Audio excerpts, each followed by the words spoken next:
I send this link?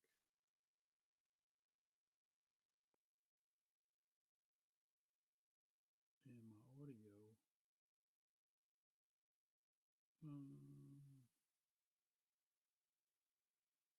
Interesting.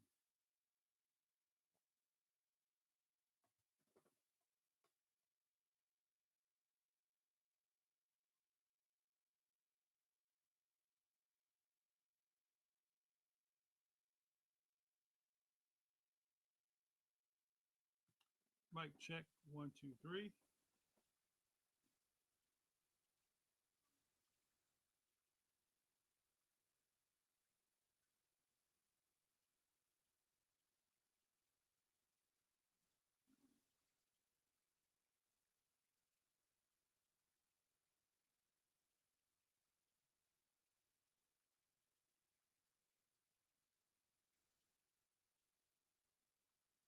Mic check 1 2 3.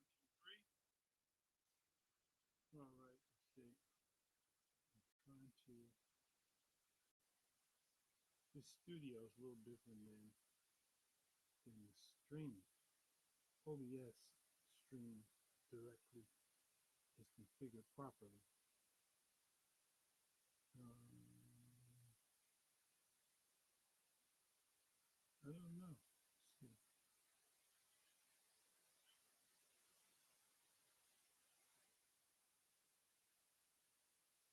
Let's see how this comes out.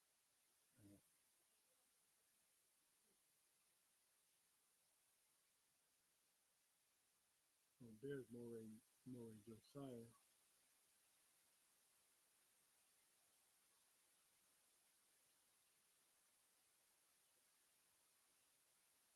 Let's try this other.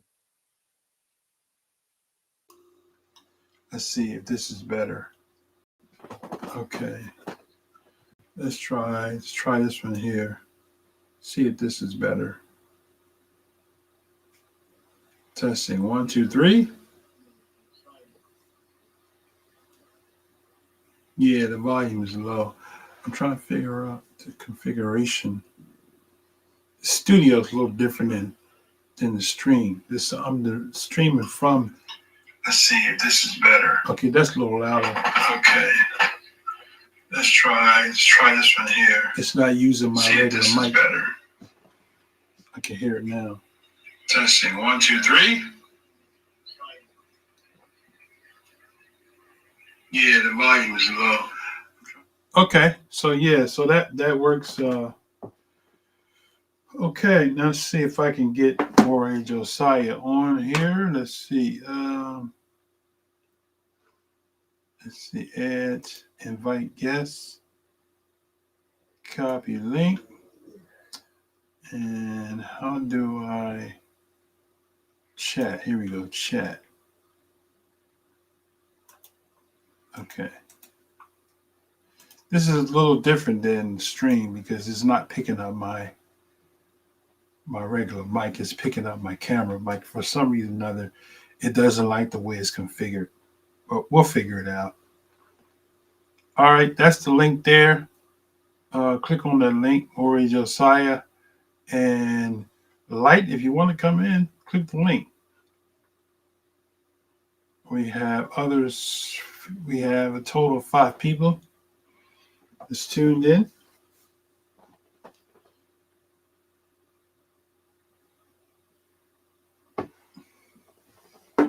Okay, let's see what I got here.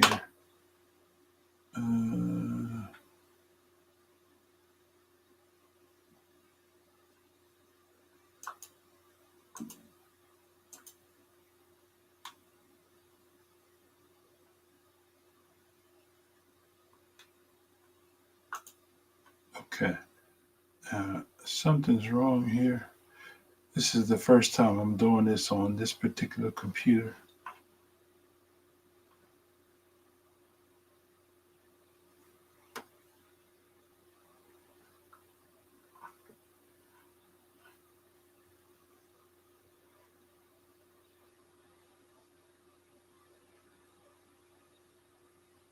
Let's try it again.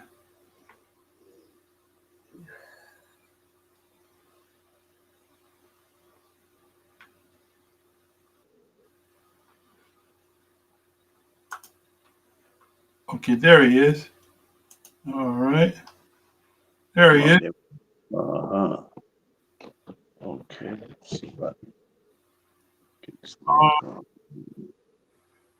Now I got to figure out why I can't hear you. Say something, Moreh. Hey, shalom, shalom. Shalom, shalom, shalom. Okay, let me see. Hold on. Why can't I hear you? Let me Is your see, mic? shalom. Say something again. Oh, wait, hold on. Let me see, make sure. Okay, wait, Okay, wait. let me see what's going on here. Something's Shalom, not right shalom, shalom, on my shalom. end. Testing, 1, 2, 3, testing. Oh, I see. I see why I can't hear you. Okay.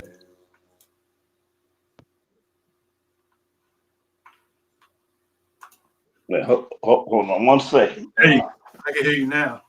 Oh, okay.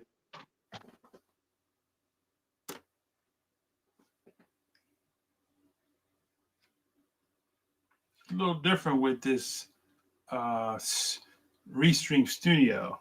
So this is not how we broadcast on the Shabbat. I broadcast through my OBS application, which goes directly into my module that records my audio. So right now you're hearing from the camcorder's audio, which is not direct. I had to figure out how to configure it. So, There we go. all right. Okay, can you hear me? I can hear you now. All right, there we go. There we go. All right. I'm gonna let you go Call ahead and open myself, up. now I called myself catching a few Z's before time, man. I woke up like, man, I'm a little bit late. But it's all I good. was having technical issues. Huh? I was having technical issues. Yeah, yeah. Okay, we on though. Oh yeah. Oh yeah. Oh So yeah. I'm Oh gonna put yeah. the ball in your court, and you can navigate where we're gonna go from here. Oh, okay. All right. All right. Well, yeah. So anyway, yeah. So Genesis, man. They put out the video in regarding can Gentiles be saved. I don't know if you got a chance to see all these other videos that the different One West camps brought out, man. But Right. they got them in uproar. So why don't you share some of those links, and then I can share the screen. I don't know if I can get you to share your screen, but I can do it from here if you give me the links. Okay, yeah, because I'm on my phone, so I don't know. Like I'm hardly ever on the computer, man. I'm hardly ever on a computer or a laptop. So What, uh, can you text while you streaming?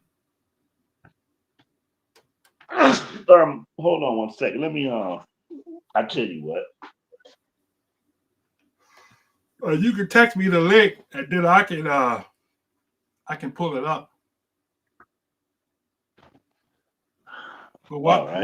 while you doing that, I'll go ahead and pull up the original video.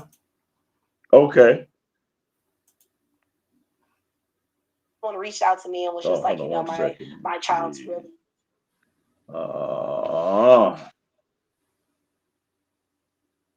Let me see if I can find.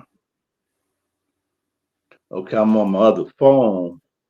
Matter of Okay. fact, I guess I should let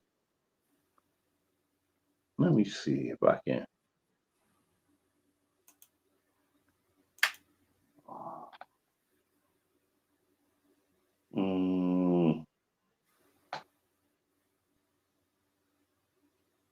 Let me see what I do. Let me see if I can get into the room on this phone.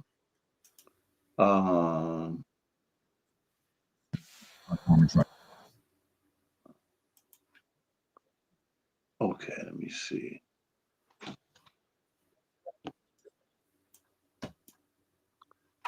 Man, I used to be so tech savvy. Yeah.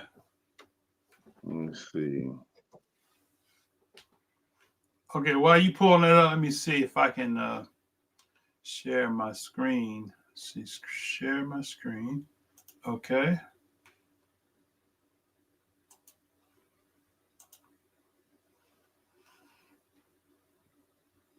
Okay, so this is the video, the initial video. Okay, Israelites can receive salvation. First and foremost, let's give all praises, honor, and glory to our Heavenly Father, Yahweh. We do so by Shema Mashiach Yahweh Shai. It's Priest Sacari, joined by my beloved brother. It's Brother Asad. What's going on, everybody? And we don't want to waste no time, y'all. We want to get right into it. I want to address something real quick because we don't want to take away from all this edification with drama, slander, and gossip. I heard there was some proof of an expose from our brother over there, and I just want to say, if you got that, expose it. And that's all I'm gonna say. I'm not gonna get on no back and forth little kid shit. We want to make this about edification for the body and the nation. So we're getting. You know, it's amazing that these brothers. I'm gonna do a breakdown one of these days on the origin of swearing. Because we the camps, they frown on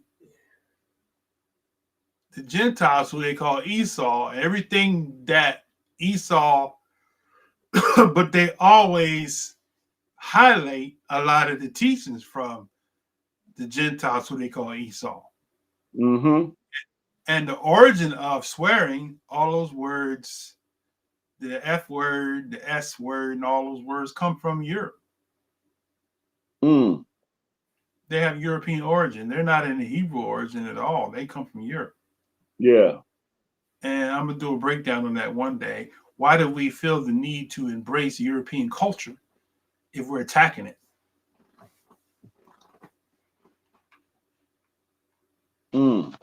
Right into it. Let me share my screen. And yeah, listen, y'all gonna want to make sure y'all pay attention. That's all I'm gonna say. All praise to the Most High. So y'all see the title of the get into playing it. Tell me what was your overall thoughts concerning the video? Well, you know, we've been teaching this for years. So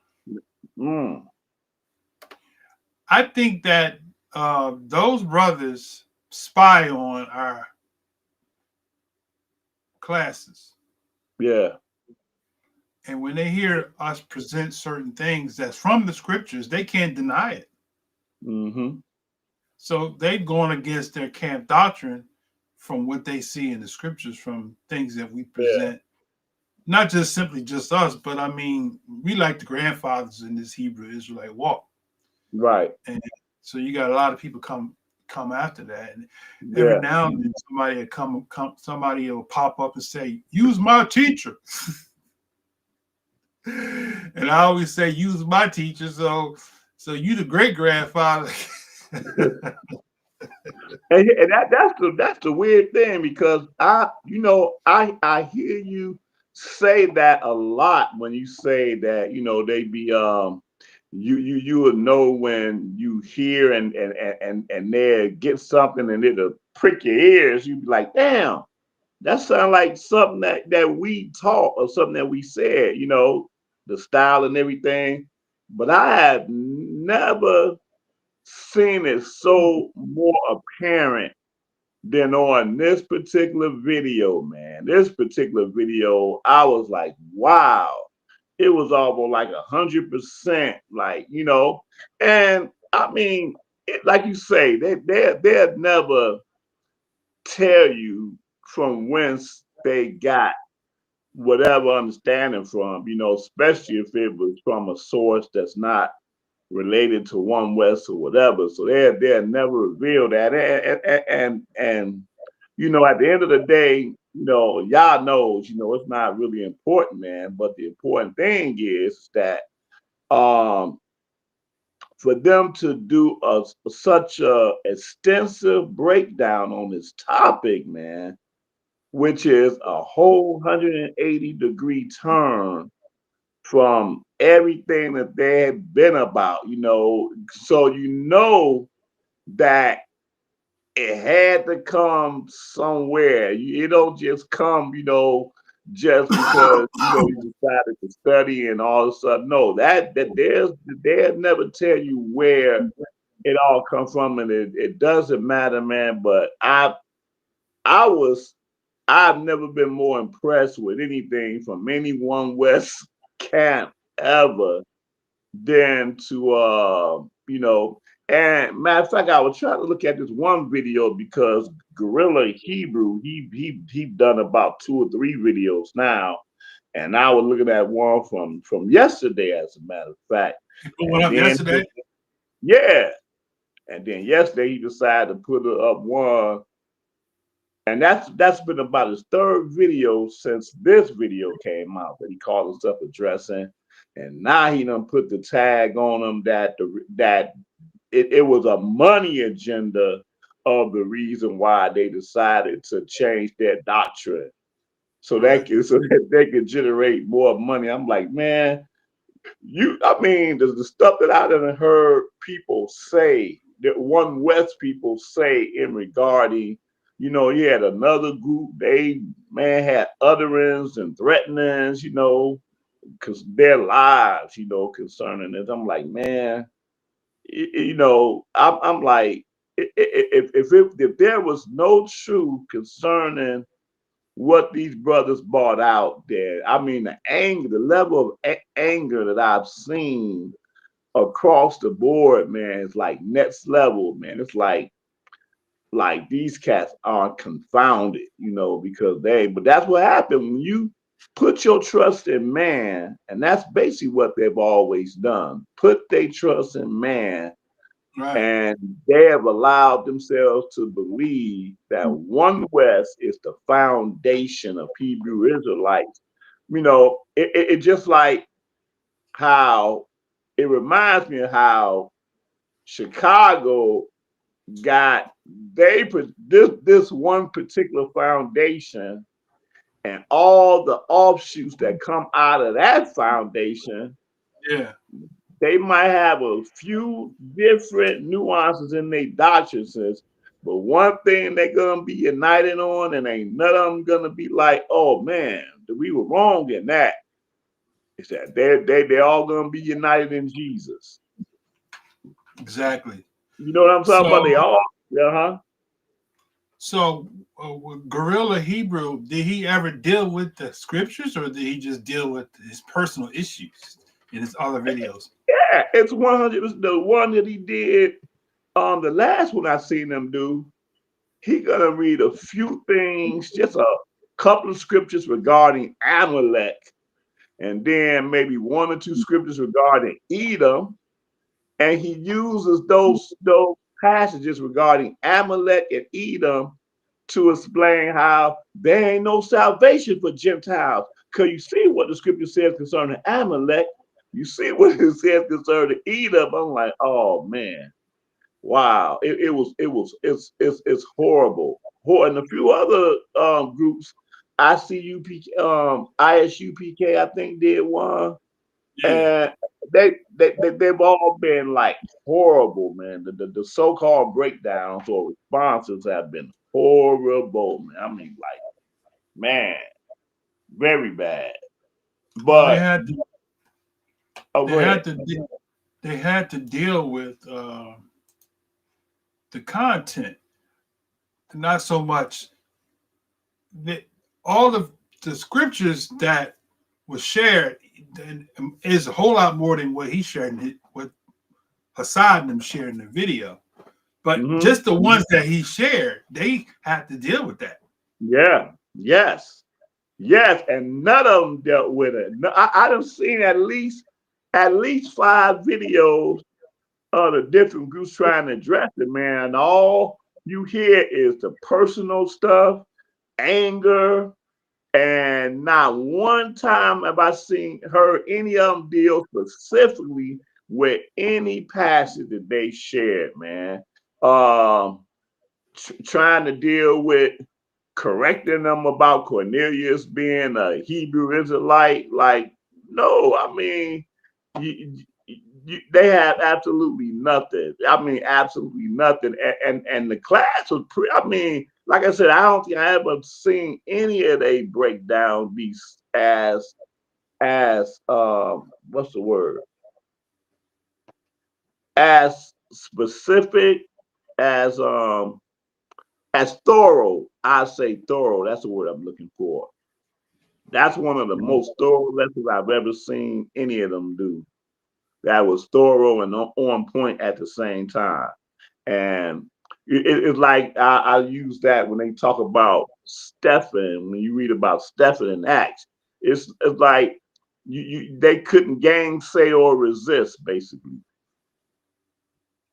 You know, from a scriptural point of view, they couldn't gainsay or resist anything that these cats brought out in that lesson.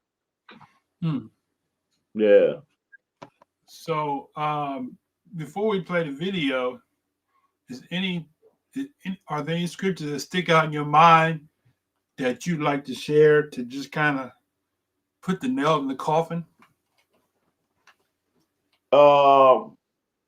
You know, I wish I would have sat and took notes when I first, because I have the slide.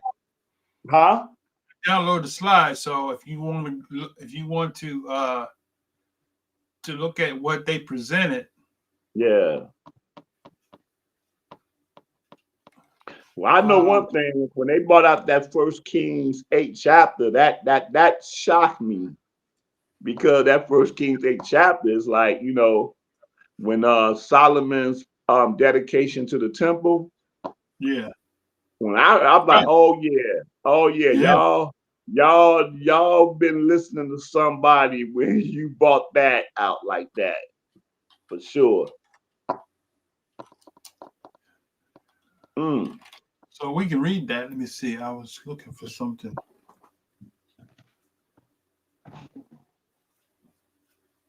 I have a little itchy eye for some reason, though.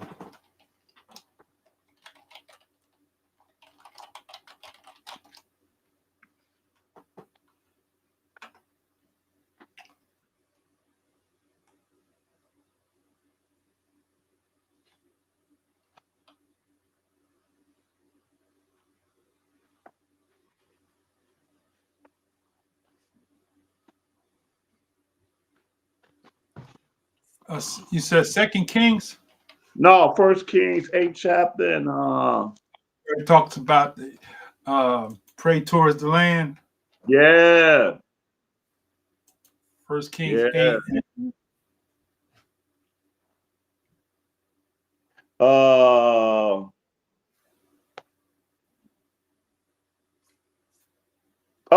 1 Kings 8 and 41. 41. Okay. All right, go ahead and read it. Okay, it said,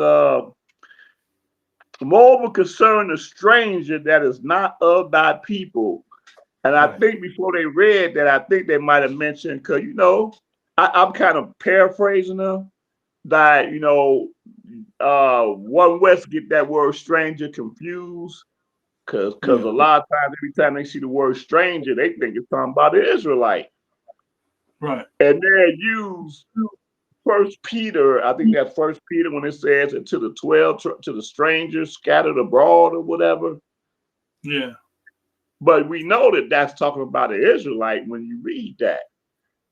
So they would generally apply the word stranger to Israelites throughout wherever they read that in the Bible. But here they read that concerning a stranger that is not of thy people. You can't do nothing with that. You can't make that be an Israelite, because it's telling you that the stranger is not of thy people, but coming out of a far country for thy name's sake. For they shall hear of thy great name, of thy strong hand, and of thy stretched out arm, when he shall come and pray toward this house.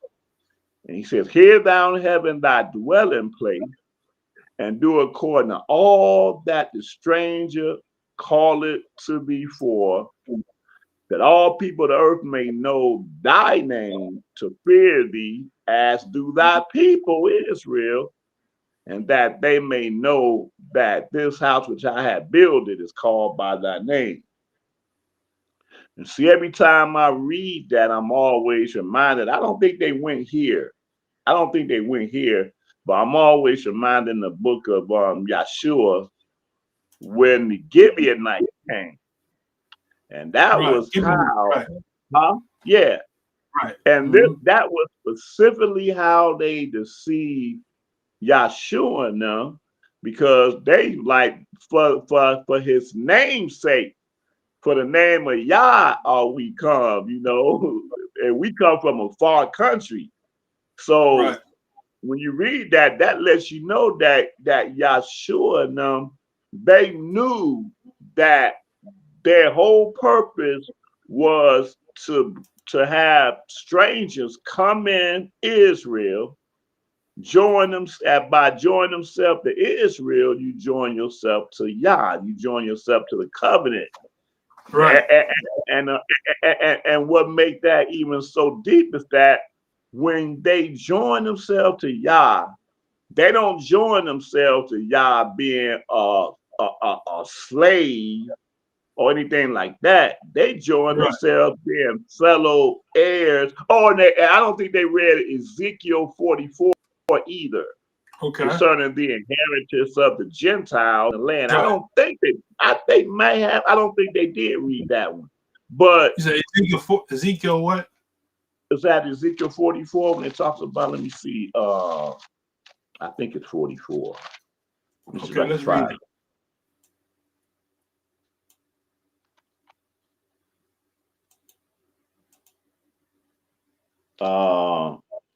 Like I said, I didn't bring my notes. Let me see. Oh,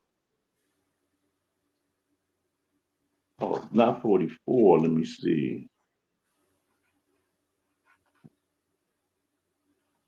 40. Shabbat shalom, brother. Elihu just chimed in. All right, good deal.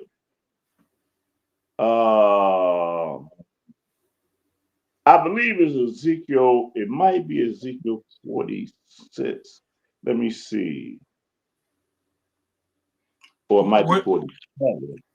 What is this? What does it read? What does it start? Okay, so yeah. So Ezekiel 47. 47. Okay. Ezekiel 47. And let me see. I think I'm gonna start off at the 21st verse. Ezekiel 47 and 21, where it says, "So shall ye divide this land unto you according to the tribes of Yashrael.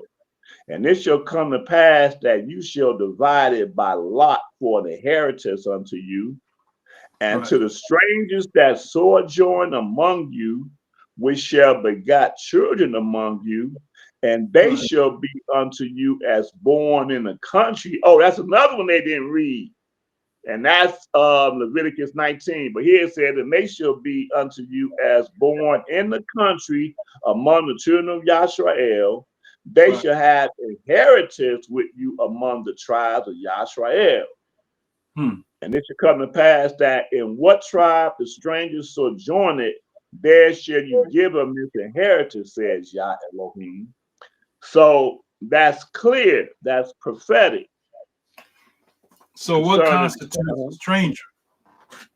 Well, just like what we just read in First Kings, a stranger that is not of thy people. It was very clear when it says that. But here, did it use the term? It should come back. Yeah, a stranger that sojourn among you. So the definition of a stranger is simply that if you are in a land that is not your own, you are a stranger. That's the definition of the word stranger. Right. So an Israelite cannot be a foreign nation. Right. An Israelite cannot be a stranger in Israel. Because we're not foreigners. Right. You can't be a stranger when you're at home. But anywhere outside of Israel, we're strangers. We're strangers here in America. We're strangers. So that's what the definition of a stranger is. If you're in another land, you're a stranger. So that applies to that applies anywhere. Right.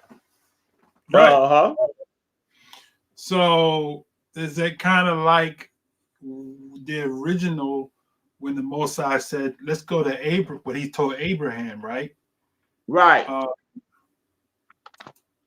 To circumcise those that are in his house. Okay, those that are that's right. When he told him that, let me see if I got this correct. Yeah. When he told him that, he did not have any children when he told him that. That's right. Because he's like, oh, all I have here is Eleazar, my servant. Right. So that's 7. Let's go to Genesis 17. Oh yeah. 17 and okay. All right. Start at verse 9. Let's start at verse 9. 17, start at verse 9.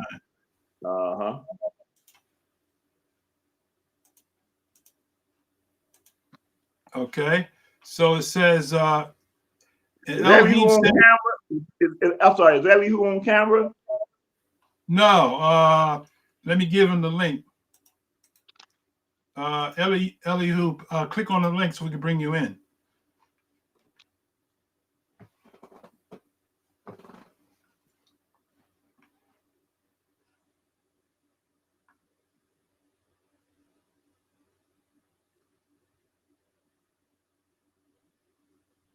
All right. Okay, while we're waiting on him.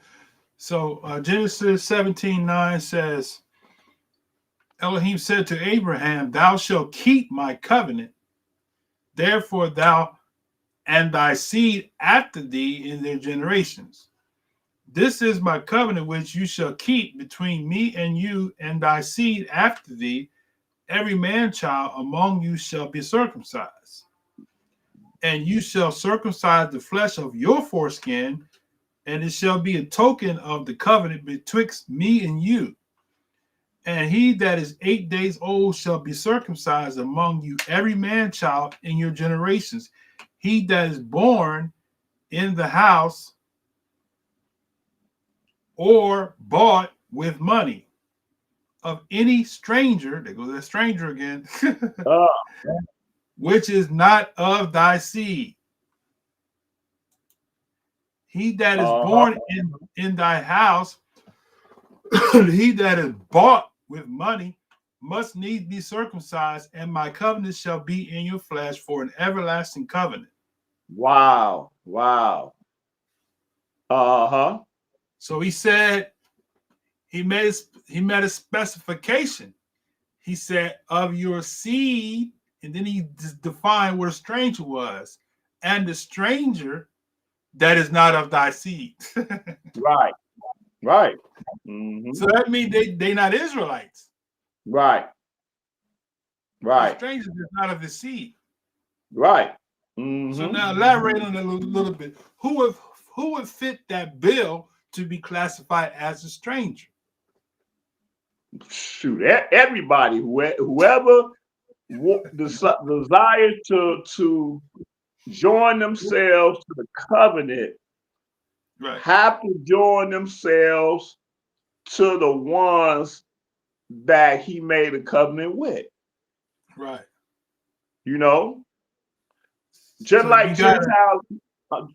Just like Gentiles now, you got a lot of Gentiles that made their own assemblies, and then did, you will see them declaring the name of YAH, and that's good. But biblically, you have to join yourself to the people. You see that all throughout the scriptures, that you have to join yourselves to the people in order to join yourselves to the covenant. Right. So with Genesis taking a stand like the stand that they took, I wouldn't be surprised, and hopefully they're able to accept the challenge of accepting Gentiles that decided to join themselves. Because, and I like they read the, what's that in the book of Timothy? They did read this one concerning about how Israelites shut the door on Gentiles. I'm just paraphrasing the verse. Right. How they accuse you of teaching the Gentiles or so. Well, I wish I had my notes with me. I think that's in one of the books of Timothy where it talked about that. And they did read that. Right. We're going to find that. But before we find that, I want to read this. I don't think they brought this out. Okay. Now, while you're getting that, when you were speaking, this came to my mind when you mentioned that it's not about you just embracing the covenant, but Isaiah 56:3 says, it says, neither let the son of the stranger that have joined himself to Yah speak, saying, Yah had utterly separated me from his people. Yeah. It can't be, because without the people, you can't be a part of it, because it has to be a seed before there could be a stranger, right? Right. So that I just thought about that when you mentioned that, because see, some people want to embrace the covenant and we don't want to acknowledge that y'all of the seed. That's right. That's right. You can't do that. Yep. And what you read, and they did read that. They did read Isaiah 56. Yeah. And so if we're speaking from a prophetic, because Isaiah 56 is prophecy, then it's real easy to understand that we're dealing with present day now as well,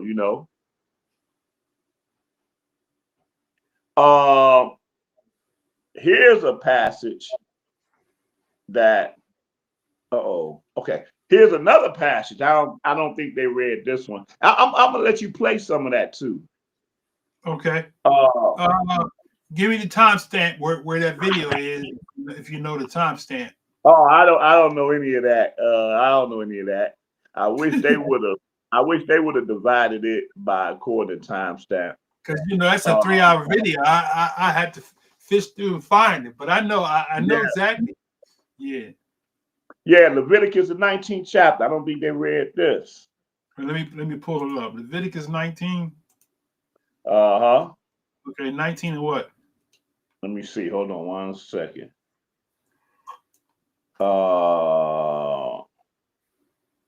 Starting at verse 15. I want to skip after I read verse 15. Okay. Oh, I got it. So at verse 15, it reads, it says, you shall do no unrighteousness in judgment.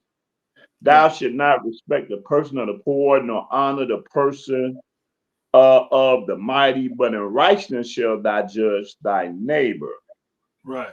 Then you skip down to verse 33. Okay.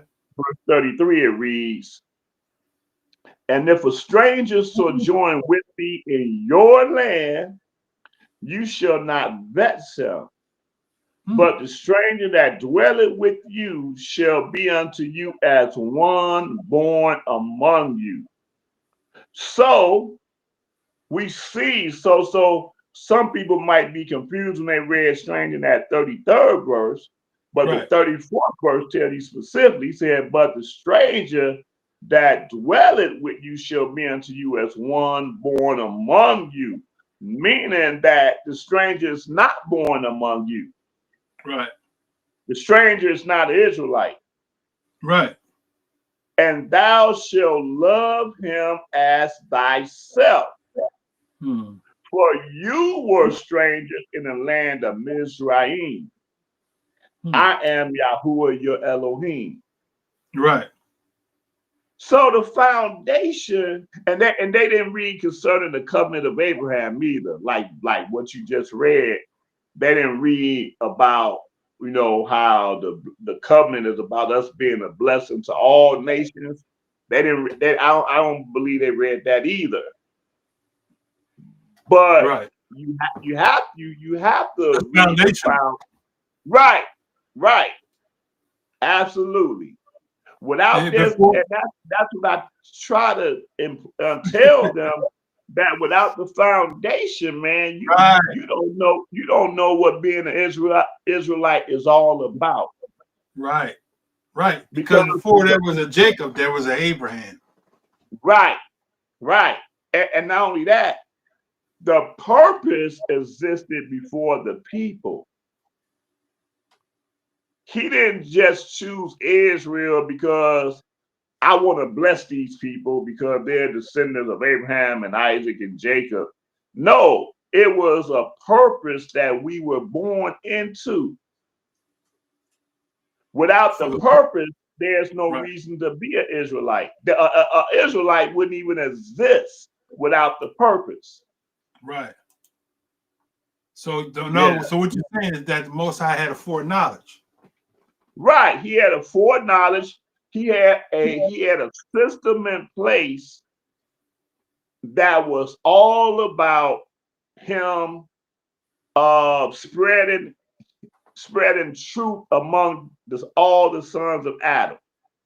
Right. So there was a need for there to be a covenant people. But the covenant people had to be insistent or persistent in the covenant in order for the plan of YAH to take place. So that's the reason why going back to the Gibeonites, Yahshua knew that that's what was supposed to happen. That people were supposed to come from near and far to serve YAH and enjoying themselves with the people of the covenant. So now what I want you to do is elaborate a little more, because a lot of people don't have any knowledge about the Gibeonites. So can you kind of break it down? So for the listeners, we got 18 people tuning in now. Oh, how many? We got 18 people tuning in now. Okay. I'm glad you said that. Semi-mega right now. All right. So we're in Yahshua, the 9th chapter. Let's look at that. Okay. Yahshua, the 9th chapter. Wait a minute, hold on. Let me get there. 9 and what? I'm going to start it at the top. Okay, 9 and 1. Okay. Yep. All right, go ahead. And it came to pass when all the kings which were on this side of Jordan, in the hills and in the valleys and all the coasts, the great sea over against Lebanon, the Hittite, the Amorite, the Canaanite, the Perizzite, the Hivite, and the Jebusite heard thereof, that they gathered themselves together to fight with Yahshua and with Yashrael with one accord.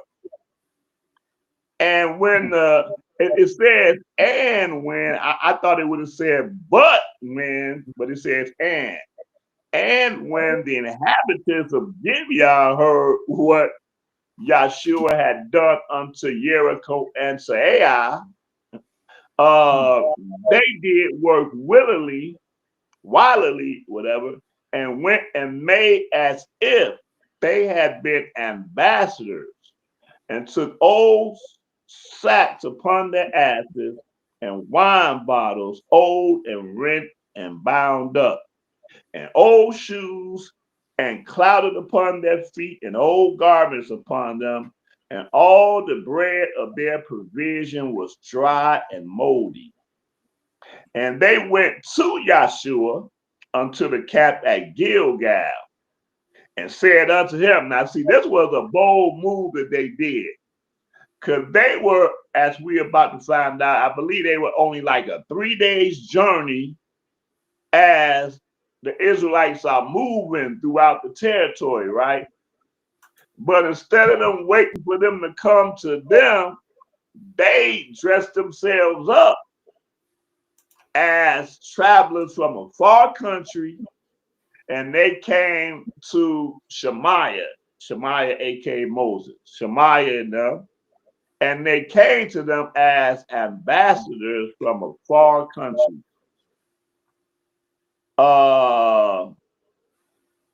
It makes you wonder, really, and as I'm thinking about it, like the scriptures don't say, but I wonder if they had a way of hiding their language, because I could almost believe that the Canaanites they might have had distinct dialects, but their language had to have been of a Canaanite language. So are you saying who are you saying the Gibeonites are? Yeah, the Gibeonites were, I believe they were out of Hivites, the Hivites, if I'm not mistaken. Yeah, as a matter of fact, that's what he's about to say. They were Hivites. So they were not Israelites. Right, they were Canaanites. That's powerful right there. Yeah, it says verse 6, I think that's where I stopped. It said, they went to Yahshua into the camp at Gilgal and said unto him and to the men of Yisrael, we be come from a far country, now therefore make a league with us. Because they knew that they weren't going to make a league with any of the Canaanites, right? So they presented themselves as a people from a far country. Verse 7, and the men of Yisrael said unto the Hivites, see, so it called them Hivites, peradventure and he said, peradventure you dwell among us. How shall we make a league with you? And I'm like, man, I wonder did they hear the Canaanite language when they spoke? And I don't know if I ever thought about it before, but I'm thinking about it now. But that's what Yahshua said to them. Like, peradventure you dwell among us, how shall we make a league with you? And they said unto Yahshua, we are thy servant. And Yahshua said unto them, who are you? From whence come ye? So listen to everything that they're saying to Yahshua. These guys were like lawyers for them to devise their appearance, for them to devise every word that came out of their mouth was like 100% on point. You know, so it's like, huh? So wait a minute, you bringing some stuff out that is making a person think, because we're under this impression that the Canaanites, all of them was cursed. None of them could be saved. But now you bringing something out. Right. And on that note, we got to keep in mind from a historical dynamic that there was already Canaanites among us. Because Rahab was a Canaanite, and all the people that were in her household on the day, wait a minute, hold on, I'm sorry. No. Wait a minute, hold up. Is that correct? Hold up. Was that before this or after this? Jericho. Okay. I forget. I was trying to. I thought it was before this. Hold up. Let me. Oh yeah, right. So yeah. So I'm correct. I had to refresh myself. Right. But the people that was part of Rahab's household were already a part of Israel. And I'm not sure if they ever gave a number to how many were saved when we took over Jericho. But then, from a historical perspective, we find out that Caleb was a Canaanite. So wait a minute. So Rahab wasn't an Israelite. Right. She That's what wasn't an Israelite. Huh? That's what the camps teach, that Rahab was an Israelite. Yeah, but see again, and see how crazy is that you allow somebody to tell you that and you don't even read it for yourself. And so I marvel at this entire lesson because all these scriptures that you read was already here. You done read these scriptures before. You can't say that you've never read these scriptures before, but yet you read them with that veil over your eyes. But how strong can that veil be? Just like the whole thing with Cornelius. How strong can that veil be that you would allow some man to try to tell you that this cat was an Israelite, when the whole purpose of the story of Cornelius is about him being a Gentile? And you allow somebody to just take it away from you. Okay? But right here again, from historical dynamic, there were all already Canaanites that were a part of Israel. So like I mentioned before, Caleb was a Canaanite. And he represented, huh? Caleb was a Canaanite? He was a Canaanite. He wasn't the Israelite? He wasn't an Israelite. You know? Elihu coming in. There he is. Shabbat shalom, brother. Hey, Shabbat shalom, Lachai. Shabbat shalom. Hold on a second. Yeah, let me stop this. All right. Go ahead, Elihu. What you got? Oh, no. Yahshua, the 9th chapter.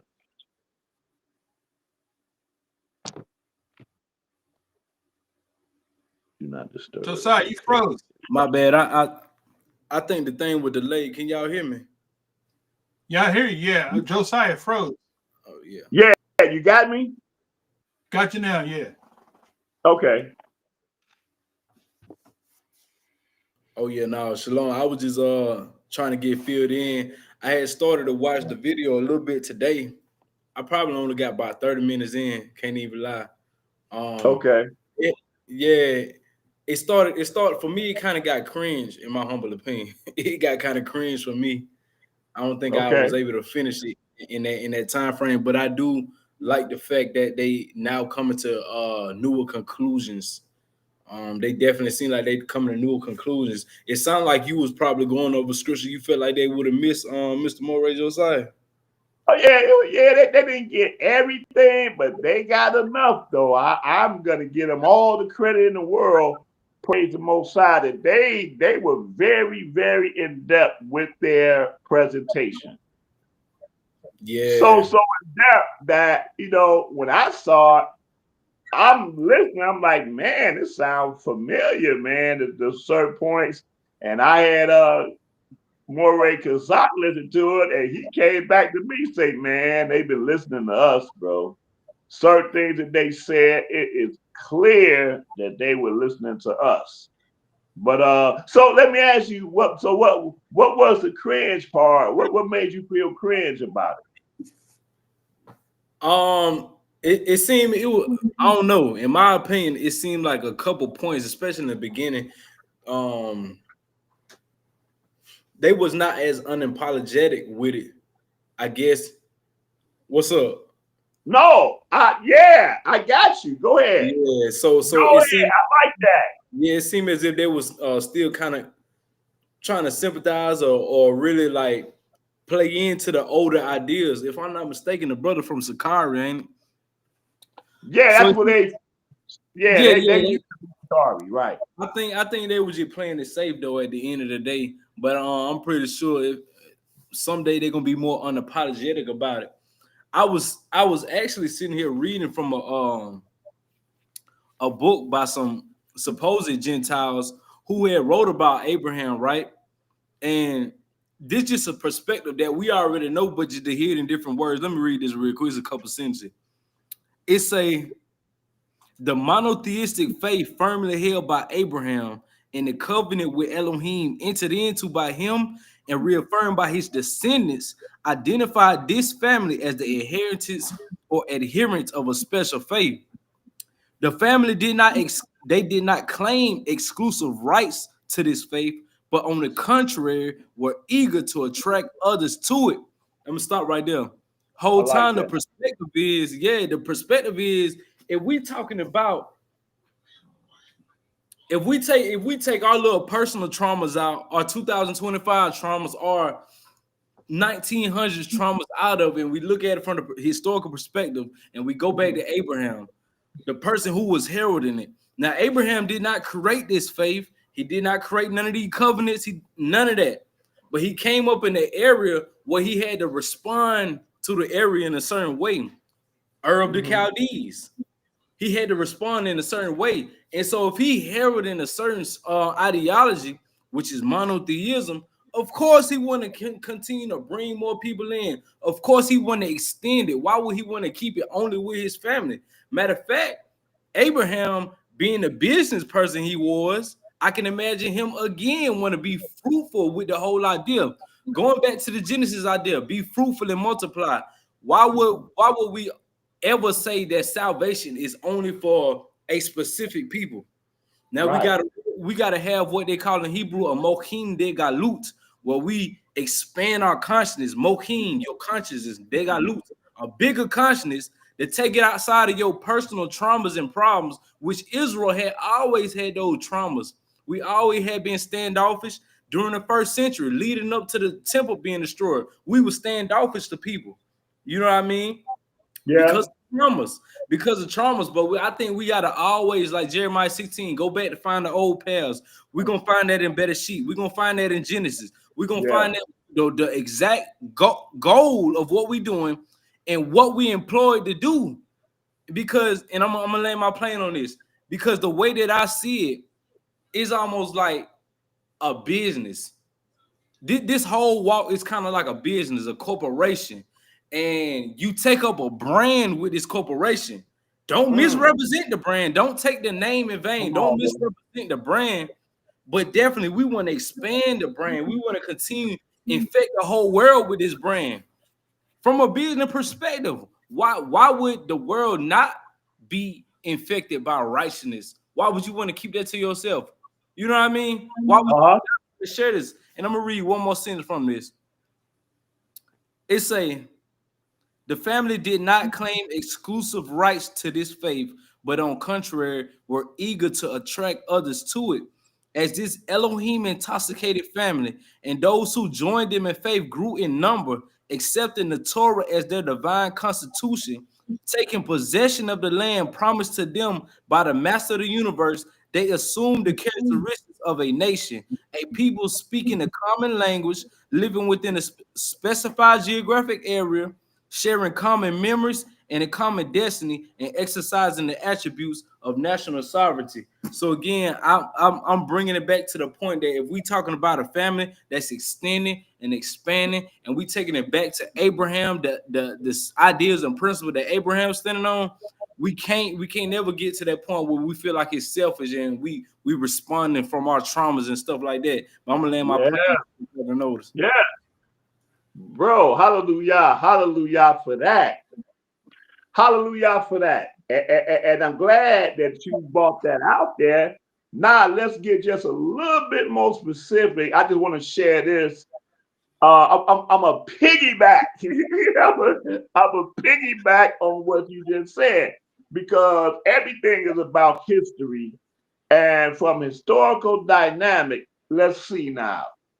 Noah served Yah, and that's the reason why the Father found grace in him that allowed his family to be delivered from the flood that as we read, destroyed mankind at that particular time.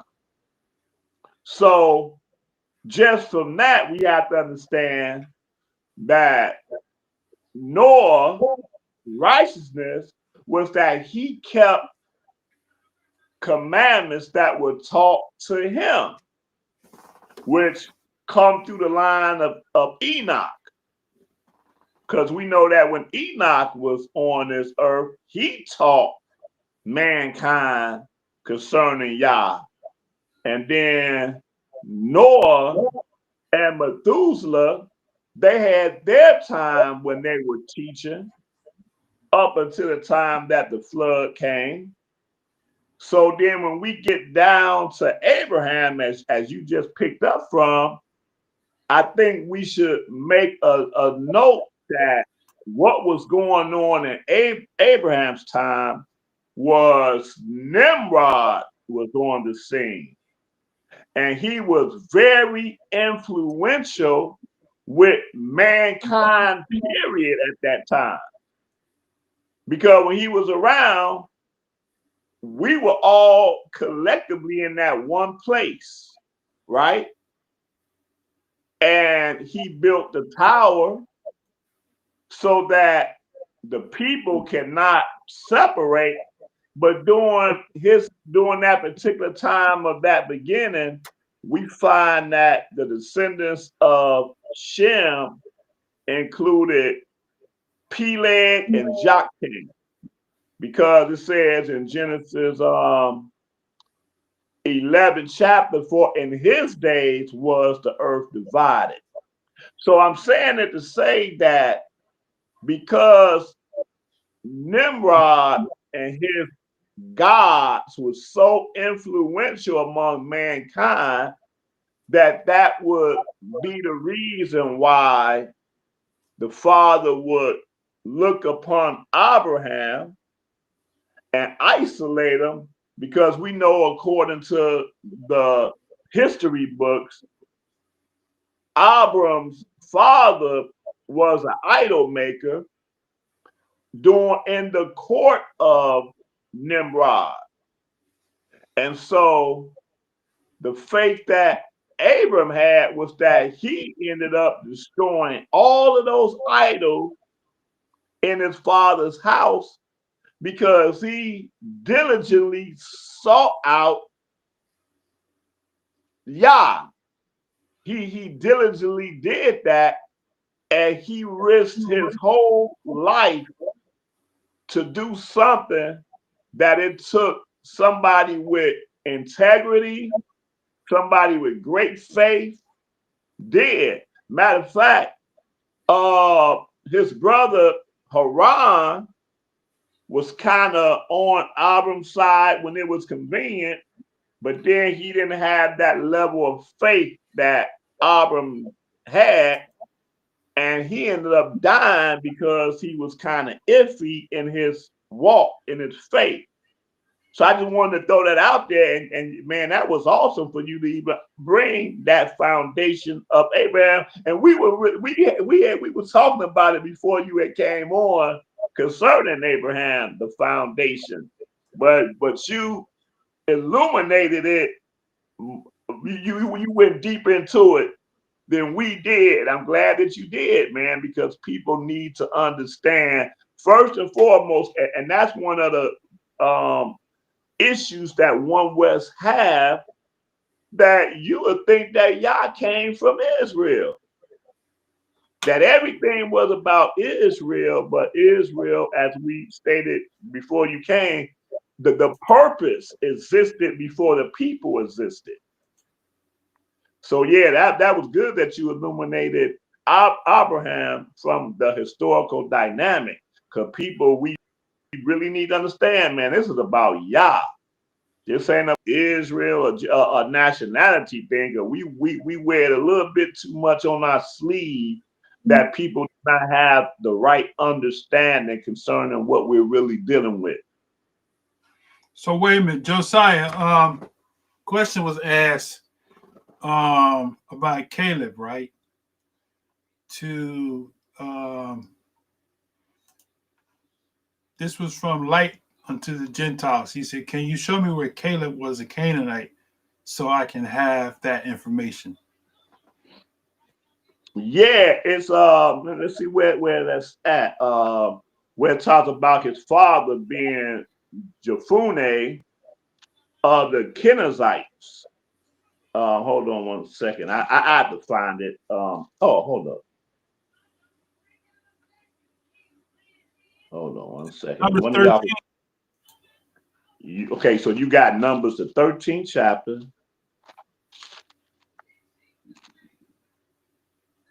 Yeah. Oh, yeah. Beautiful. Let me see. And I'm gonna have to find another place where it mentions, because it mentions Jephunneh, but it don't tell us where he come from or who he was there. Let me see. Okay, we got light to the Gentiles on now. Shalom, brother. Shalom. Can you hear me? Hear you loud and clear. Yeah. I came out to the car, just to be safe, but face reveal. So this y'all don't know, but Brother Light is he's a main supporter of our channel. This Moreh Josiah, that's him at the top, and that's his right hand man there, Elihu. Y'all need to connect. That brother got some knowledge. Elihu got some knowledge. That's a deep brother right there, man. Oh man, yeah, come on. I'm only on 6% in the car, but I just wanted to. This is the perfect opportunity for me to show up because, Christian dad and one West mother, kind of scary to come on here. Oh man, I didn't realize you on the screen for the first time, bro. Yeah, people don't know what I look like, but they do. Don't know what you look like, man. You know what you look like to me a little bit. Help me out. Woo. Obadiah Israel. Remember Obadiah? Israel heritage.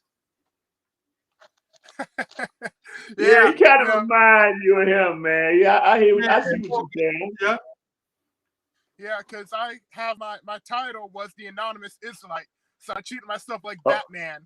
Like nobody knows who I am.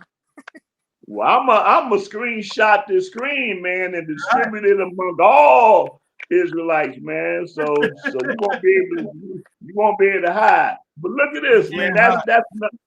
That's Numbers, the 32nd chapter and the 12th verse. Okay, go ahead. Numbers. You said what was that again? Numbers what? 32 and 12. Numbers 32 and 12. Numbers. Matter of fact, read that, man. Read it from the 11th verse. Okay, 32 and 12, 32 and 11. Yeah.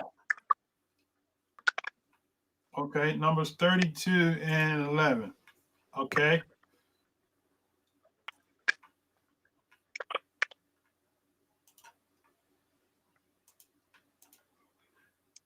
You got it? Yeah. Oh, okay. There you go. 32:11. Surely none of the men that came up out of Mizraim from 20 years old and upward shall see the land, which I swear unto Abraham, unto Isaac, and unto Jacob, because they have not wholly followed me, save Caleb, the son of Jephunneh, the Kenizzite, and Yeshua, the son of Nun, for they have wholly followed YAH. That's power right there, brother. That's power. And then, so when you read, you find out the Kenizzites were Canaanites. Right. But let me see. See, I didn't know that. See, now I just learned something new. I didn't know that. Yeah, you did because you read it in my book. You thought I made that up? No. Hey, but you know what? Sometimes you read something and it just goes over your head. Okay. Well, you know what? And that is true. That is absolutely true. Yeah, man. But this shoot. And so in my book, Shemaiah the lawgiver, Tonda, she's testing me because she got other verses and stuff. Okay. Tonda, you need to come on in the room. Yeah, she's sharing other passages regarding this. But but anyway, so that was good that we brought that out though. But yeah, that's what Caleb was ethnically speaking. But yeah, I'm saying, so in my book, which is a novel, I wrote it as a novel because I wanted to bring out certain things out of the book. So I wrote in my creative license concerning Caleb having been a part of Malaksadok's order, because he was the high priest of the Most High Yah. Yeah. And it would stand a reason that he would have had somebody that was of the Canaanite descendants that believed what he believed. Of course, all of them didn't believe, but I'm hard pressed to believe that the king of Salem and the priests of the Most High would not have had followers. Right. And those followers would have absolutely been Canaanites. So wait a minute. So you're saying that some of those Canaanites were actual priests of Yah? Well, I'm saying servants of Yah. Because again, this is the king of Salem. How he don't have Canaanite servants of Yah under him, and he's the king of Salem and the priest?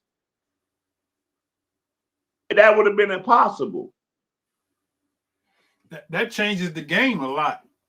Yeah, but see, again, this goes into what Elihu brought earlier concerning understanding that people were serving Yah prior to even Abraham, prior to Isaac, prior to Yaakov. But as Israelites, man, we almost make it seem like Yah came from us instead of the other way around. That's an excellent point. Like we make the whole kingdom be all Israel, bloodline Israel. So the coming kingdom. And that's the reason why some of the people that listen to the lesson, they can see it a little bit. Yeah, there's gonna be Gentiles in the kingdom, but they're gonna be servants. You know, that's their way of trying to clean up their lack of understanding. But we just read in Ezekiel, the 47th chapter, that they're gonna be fellow heirs in the kingdom. So yeah, did you want me to finish that Yahshua 9, or are we going somewhere else? Yeah, go ahead. Okay, let me see where we left off at. Yahshua the 9th chapter, and verse 7, it said, the men of Yashrael said unto the Hivites, peradventure you dwell among us. How shall we make a league with you? And again, that made me realize that these men had to been speaking a Canaanite dialect. They could not have been speaking something so off from who they were as Canaanites. But that's what the men said. Man, you peradventure you dwell among us. How we gonna make a league with you? Oh, and there was something brought up on last Shabbat. I want to bring that up too. Something that we dealt with last Shabbat. That was a note that was interesting. Verse 8. And they said unto Yahshua, we are thy servants. Man, whoever masterminded this, boy, they was on a whole nother level. We are thy servants. And Yahshua said unto them, well, who are you? And from whence come ye? And they said unto him, from a very far country, thy servants are come because of the name of Yahuwah thy Elohim. And it don't even mention whether there was an interpreter to interpret them speaking. They're having a conversation, right? But they said, from a very far country, thy servants are come because of the name of Yah thy Elohim. That right there sealed the deal right there. So when Yahshua heard that, they couldn't even go nowhere else when they heard that. They say, for we have heard the fame of him and all that he did in Mizraim, and all that he did to the two kings of the Amorites that were beyond Jordan, to Sihon, king of Heshbon, and to Og, king of Bashan, which was at Ashtaroth. Wherefore our elders and all the inhabitants of our country spake to us, saying, take victuals with you for the journey, and go to meet them, and say unto them, we are your servants. Therefore now make a league with us. This our bread we took, hot for our provision, out of our houses on the day we came forth to go unto you. But now, behold, it is dry and it is moldy. And these bottles of wine which we fill were new, and behold, they be rent. And these our garments and our shoes are become old by reason of the very long journey. And the men took of their victuals and asked not counsel at the mouth of Yah. Wow. And Yahshua, and we doing a lesson on the marriage covenant, and on the morrow we doing part 2 of it. And I'm reminded of 2 things in reading this and this. We got into a little discussion, a heated discussion concerning Adam, how Eve gave him of the fruit of the tree of good and evil, and he did eat it, right?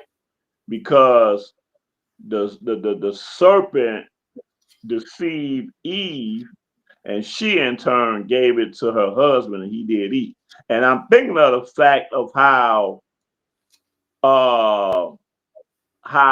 Adam didn't feel the need to have to investigate what his wife gave him, because what he took came directly from her. And that's when he reminded, or he said to the father after he asked him, the woman that you gave me gave it to me, and I did eat. So in other words, he felt like he couldn't have thought that there was a means to investigate, because it came from her, which came from him. But then I'm also reminded, what was the other thing I was thinking of? It was something else I was thinking of. It was something else I was thinking about. I totally forgot the point when I brought that up. Oh yeah. The whole thing with Dinah and Shechem, right?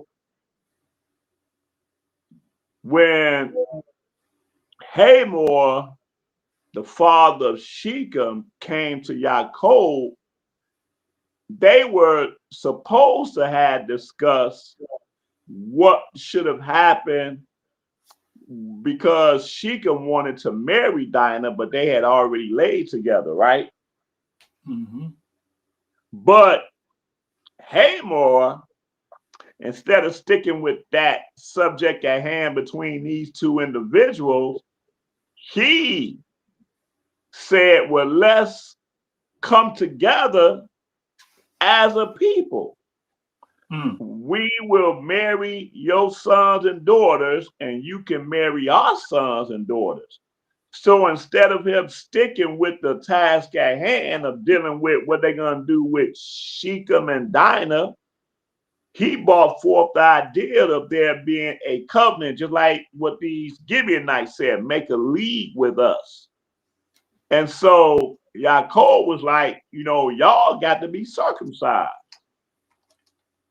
and then we would make the league with y'all. And then, so I gave a question and teaching the class, say, but what if Hamor and Shechem would have been like, and we will serve your Elohim?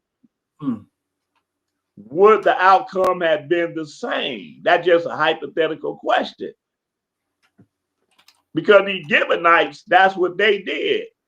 They like, for the name of Yah, we come, even though we know that they were doing it out of fear, right?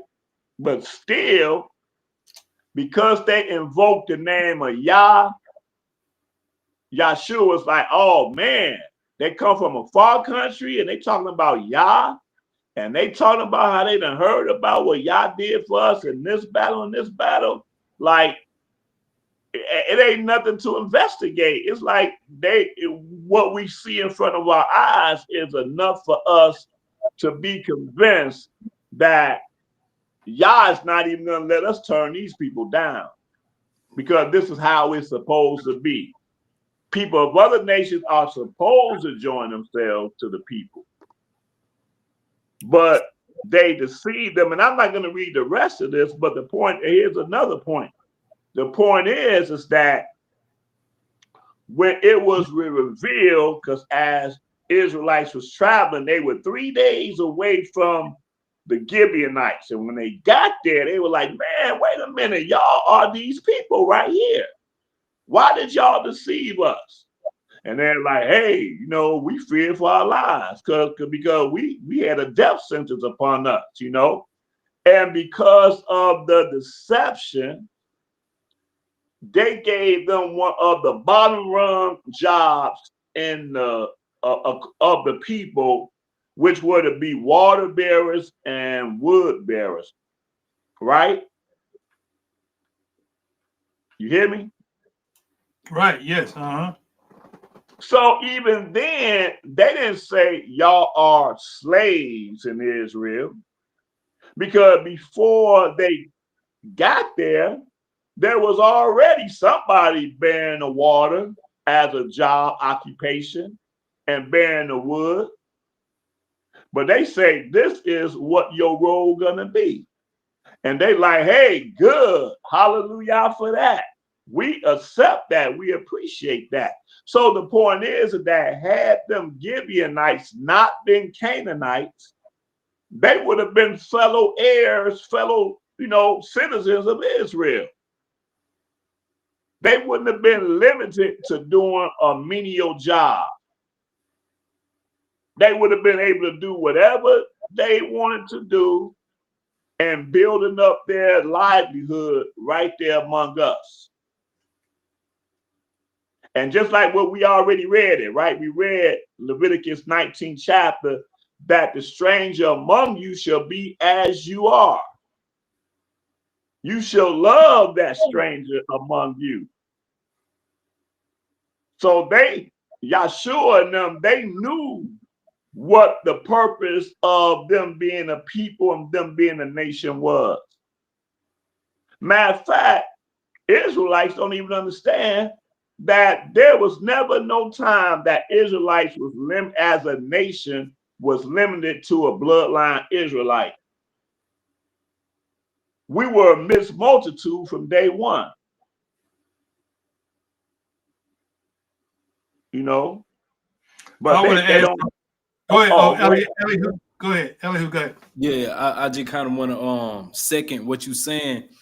Now, what I was thinking about is, to me, it seems so interesting, and I don't want to like do any type ad hominem attack on the majority of a lot of these One West counts, but to me, it definitely is apparent that throughout the 5-6 generations of Hebrewisms amongst Afro-Americans, since we started like kind of waking up in the late 1800s, what it seemed like to me is that psyop phenomenon really snuck in with being an adversary. Because if you have a certain doctrine that push this idea that One West push about only salvation to Israel, so on and so forth. It seemed innocent to the one that's pushing it, but on the grand scheme is operating like a Satan. It's operating like an adversary to what prophecy actually say. Now, I ain't see the fullness of the video, but I don't know if they hit Zechariah chapter 8. Zechariah chapter 8 is amongst the buku prophecy. First of all, before I talk about anything in the prophecy, I want to talk about in the Chumash, the first 5 books, from Genesis to Deuteronomy. Inside of the Torah, matter of fact, I know a lot of people don't subscribe to the Talmud, but I'm gonna use it as a reference point. The Talmud mentioned that the Torah mentioned the ger 36 times. The ger is the stranger, right? So it mentioned 36 times in the matter of fact. Let me just read. It say the Torah commands the care of the ger, the stranger or immigrant, at least 36 verses, a number cited in the Talmud as a testament to the importance of this commandment. So it's important, right? This repetition makes it one of the most frequently reiterated laws in the Torah, though the exact count can be higher depending on how verses are interpreted and counted. Again, a lot of Torah scholars understand that if something reoccurs in the Torah a lot and it's frequent, that is of importance. It's gadol, it's important. So this is one of those important topics that got to be touched on. Why? Because this is our job description. Real deal. Right. And again, that can be cited inside of the Talmud in Bava Messiah 59b. But check this out. What I was thinking about as you were speaking was Zechariah chapter 8. Now I saw, and I'm finna get ready to read it, but I saw. And I think they read that. I think they did read Zechariah 8. Okay, well, see, boom. And I think I did get up to the point where I saw them talk about Isaiah 2, I believe. Yeah. But go ahead with that Zechariah, though. Indeed. So just like Isaiah 2, Micah chapter 4, Zechariah chapter 8, verse 20, it say, thus saith YAH, Sibaoth, it shall yet come to pass that there shall come people and the inhabitants of many cities. And the inhabitants of one city shall go to another, saying, let us go speedily to pray before YAH and to seek YAH, Sibaoth.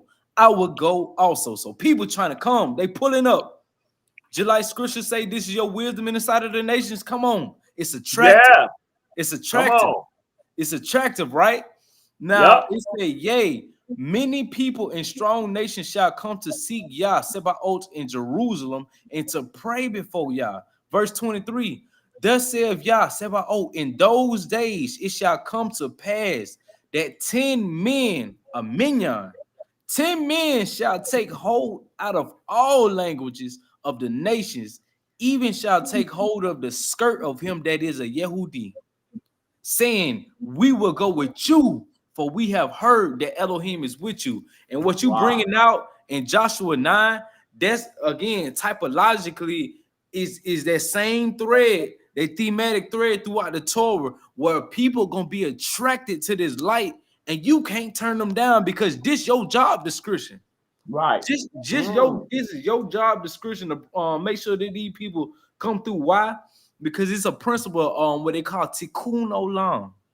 Tikkun mean like rectification or healing in Hebrew. Olam mean the world. So it's like this whole thing that we doing is repairing the world in whatever sense we can imagine that may mean. And again, going back to Genesis, whenever the Genesis that we got, whenever it was written, a lot of people say that you got anachronisms that show that it was written in the 6th century BCE, coming from traditions that come from the 14th and 15th century BCE. But again, if it's written during that time frame, it was a response. It was responding to the time that was around, like in the Babylonian captivity, where we got heavy influence from Babylonians who were very highly intellectual gurus, and this is the culture of Babylonians and Chaldeans, highly spiritual people. But here you get people like Abraham, Avinu, our father Abraham, who coming up, kind of challenging the norm. And then outside of him challenging the norm, we know he was a wealthy man. We can read throughout Genesis 15 all the way up to the 20s. A wealthy man, he attracting buku. You can see when he sent Eliezer out to go get Rivka for Yitzchak. Like, you know, he coming with 10 camels with buku men. So again, it's a culture that it could be very attractive when executed correctly. And it's supposed to be attractive. Why? Because we're trying to heal and rectify the world, the same world that was destroyed in Genesis. And now Adam is put here to rename the animals, to keep the garden and dress it. But again, yeah, I was definitely thinking about Zechariah 8 as you were speaking about the Gibeonites, because that's a clear example of what we see there. We see it is prophetic in the prophecies, and whoever speak contrary to this, they operating as a Satan, in my humble opinion, is trying to stop. You know, and then also, speaking of which, we find that during the reign of David, man, that he had Canaanites all over his cabinet and council in terms of his right-hand man, you know. Right. Yeah, many of them were Canaanites. Now, this, I want to add to what you just said, because this is the piece that when I read this years ago, I was like, wow. Go to Judges real quick. Judges 3, right? All right, Judges 3. And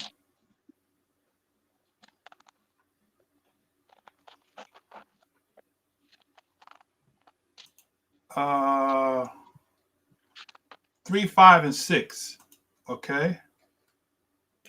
Yeah.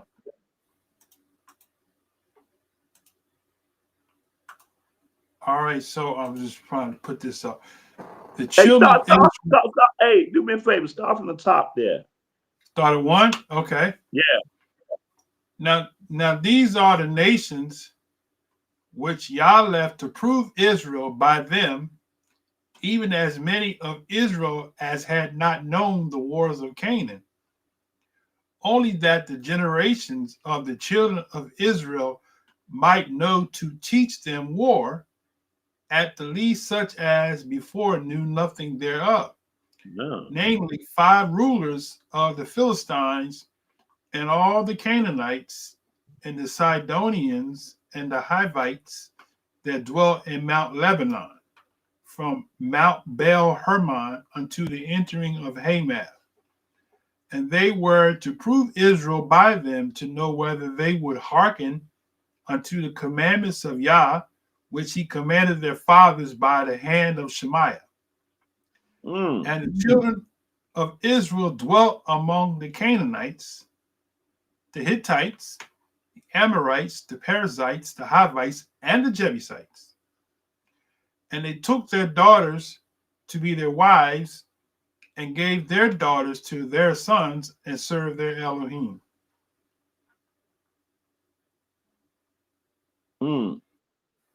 That's heavy. Yeah, it is. It really is. Because when you was mentioning about all the Canaanites that was in David's cabinet, you know, the thought came to my mind was it was like a family reunion.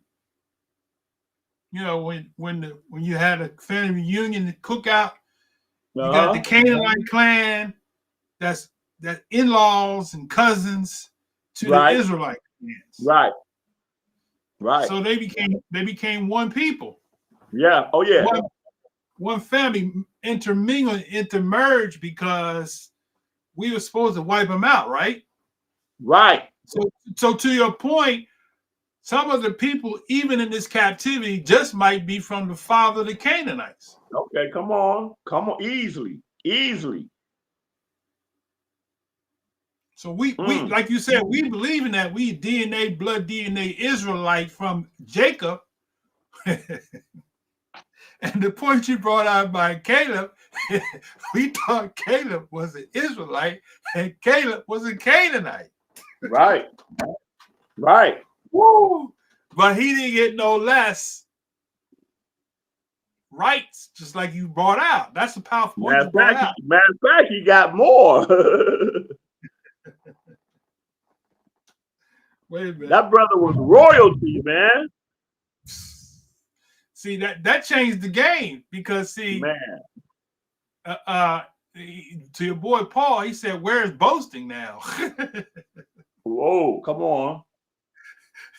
Who can boast and say, "I'm a bloodline Israelite"? Yeah. What does it matter?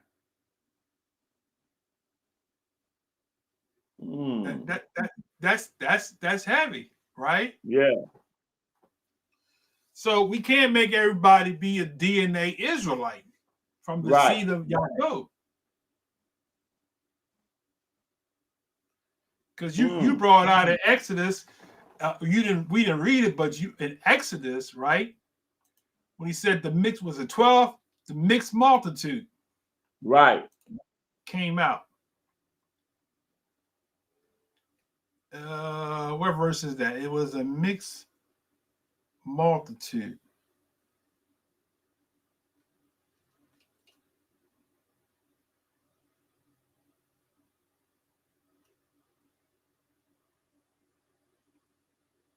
Is it 12 or 13? Might be 13.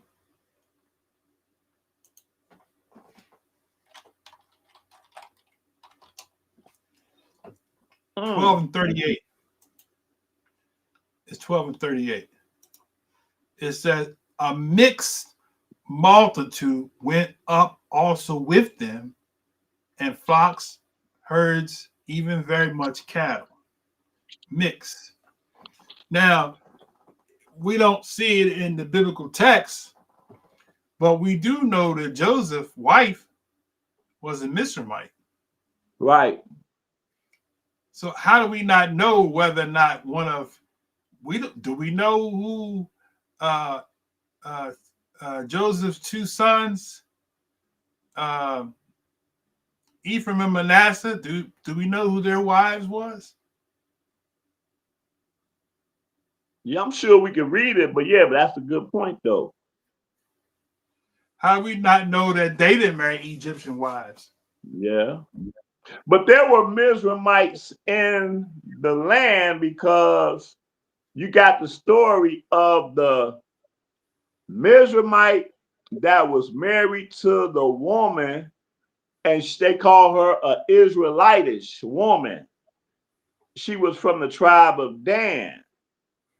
And they had a son, which would make him Egyptian, ethnic wise, and he blasphemed Yah. Right? He blasphemed Yah because he like, man, I come from a powerful people. And y'all got lucky and y'all beat them, but now I'm out here in this desert with y'all, and who is this Yah? You know, we had great gods. I'm just kind of put words in his mouth, but that's what he did. He felt that it was so natural for him to lift up the great kingdom of Mizraim compared to where he was in the desert among these people that were slaves. And that caused him to blaspheme Yah. So I'm just saying that's what he was. He was a Mizraimite. Right. And the elders didn't know what to do with him. They put him in war, right? Because they didn't know what to do with him because he was a Mizraimite. And the father was like, hey, stone him. There's one law for all. Ain't no different law for the stranger as the Israelite. It's one law. Take him out. I read somewhere that one of the prophets was an Ethiopian. You're talking about, is it Jeremiah? Yeah, I know what you're talking about. Is it Jeremiah? Yeah. It's when it talks about him, I think it uses the term Cushi, right, as being his father. I think, if I'm not mistaken, you're either talking about Jeremiah or Zachariah. It's either one or the other. Right. I think Zephaniah actually. Was Zephaniah? Right. Where's that, Ellie? Where's that at? Let me see. Oh, let's see. Oh, yeah, Zephaniah, the first chapter, first verse. That's where that come from. Zephaniah, the first chapter, at verse 1. Uh-huh. The word of YAH which came to Zephaniah, the son of Cushi. Look, as they always say, you can't make this up, man. Yeah. We got a lot of explaining to do. Mm-hmm. Because we can't make this be a bloodline Israelite thing only. Uh-huh. When we see that we had prophets, and thank you for bringing that out, Elihu. But I think that was just his name. No, I don't think that was because he's Ethiopian. Because we see the genealogy of him coming out of Israelites. Like Cushi? Yeah. So you said so Cushi doesn't mean that he was Ethiopian? No, not here, because it said the son of Cushi, the son of Gedaliah, the son of Amariah, the son of Hezekiah. And so these were Israelites. Okay. But that's what somebody did. They isolated that term Cushi, and they connected him with Israelites because of that word. But Cushi has a meaning, right? Ain't it a way to describe the blackness? Yeah, right. By definition.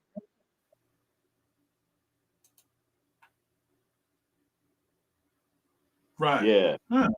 That's interesting. So I'm pretty sure he probably wasn't Ethiopian, because the book of Amos let us know that the prophets are Israelites. Okay. Mm-hmm. Okay. That's food for thought, though. It is food for thought.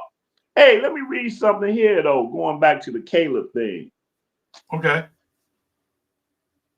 Where you at? I'm in Yeshua, the 15th chapter. Okay, 15. And verse 13. Okay, 15 and 13. All right. Mm-hmm. I'm there.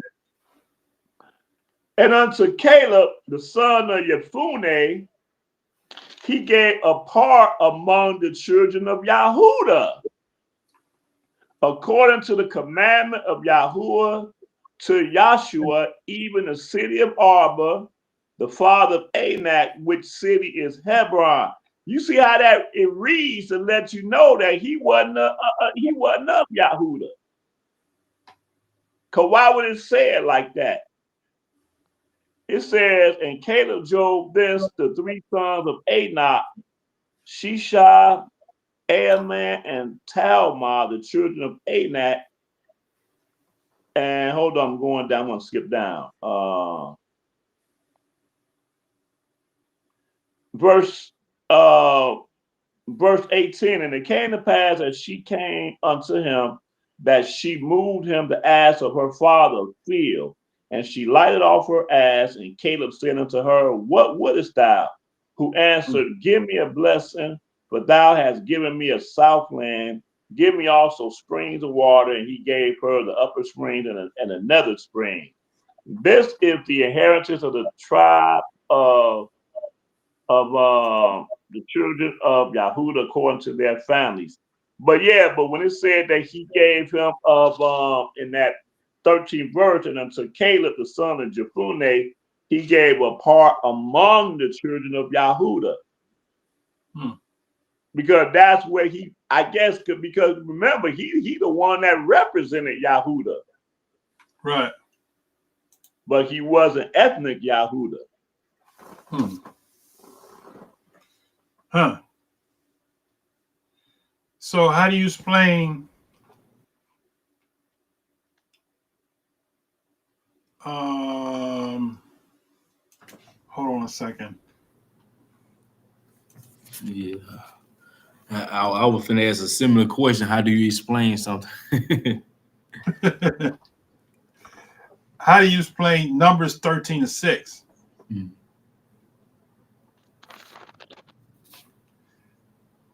That says he was of the tribe of Yehuda. He was of the. So how is he of the tribe of Yehuda? Okay, let me see. You say 13:6? Yeah, 13:6. Numbers 13:6. All the inhabitants of the hill country from Lebanon. Oh, wait, hold on 1 second. Unto Mizraim and all of the Sidonians. Then when I drive by. No. Are you in Numbers? Oh, I'm sorry. I'm in Joshua. Because I just read something else in Joshua too. But Joshua, Numbers 13:6. Right. That is the right. He was chosen to represent Yahuda. Right. Oh yeah. No, that's how we know. That's how we know. But somebody would debate you. They would say, well, it says he was of the tribe of Yehuda. So how do you explain how he was of the tribe of Yehuda? That to me only means that that's where he dwelt. He dwelt among Yahuda. You know, just like how we read in Ezekiel that in whatever tribe the stranger is in, he will get an inheritance among the tribe. Okay. So this to me means that that was where he dwelt at. He was a citizen of Yahuda. And he was given to represent Yahuda. Yeah, this is where we was first, if I'm not mistaken, we were first introduced to him right here in this passage. Well, then, okay, so on that note, then, so the Jews can say, well, I'm a Jew. And would they be incorrect in saying that? Will who be incorrect in saying that? The 1948ers.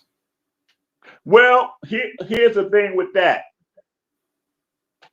As Israelites, we're used to saying that the term Jew was derived from the Judah, Yahuda, which is correct.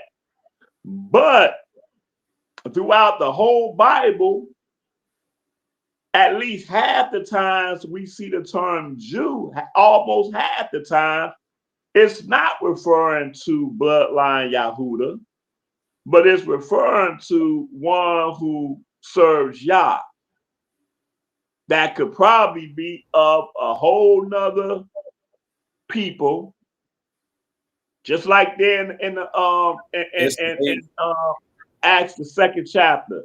They're dwelling in Jerusalem were Jews or Yahudi from all nations or whatever. All of them, that wasn't the tribe of Yahuda is talking about when it says Yahuda that came together in Jerusalem.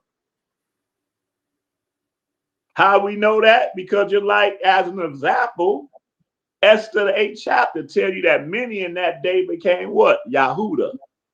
Yahudi. That wasn't, it ain't no a tribal Yahuda that became Yahudi. It was people of other ethnics that joined themselves to Yahuda. So I'm trying to think for what other people are thinking. Okay. All right. So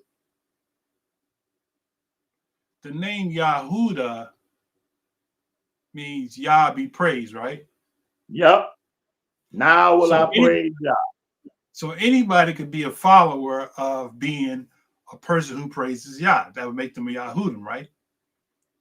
Okay, real quickly, and don't miss your point, but when it was two nations and we go into the New Testament, we know that. I think that the term that we started pronouncing is Judea, right? Or Judea. Right. But that was also a definition of anybody that was a citizen of Judea, whether or not you was Edom or whether you was whatever. If you was a citizen or a dweller in Judea, you was called a Yahudi or a Jew. So that formed a whole nother definition of Jew or Yahuda.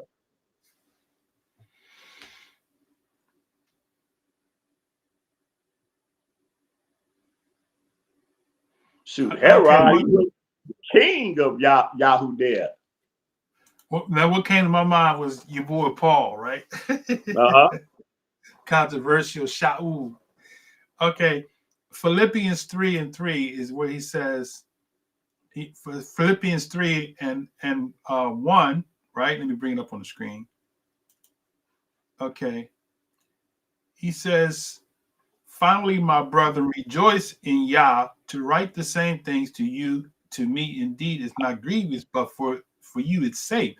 Beware of dogs, beware of evildoers, beware of concision, for we are the circumcision, which worship Yah in spirit and rejoice in Yahshua the Messiah, and have no confidence in the flesh.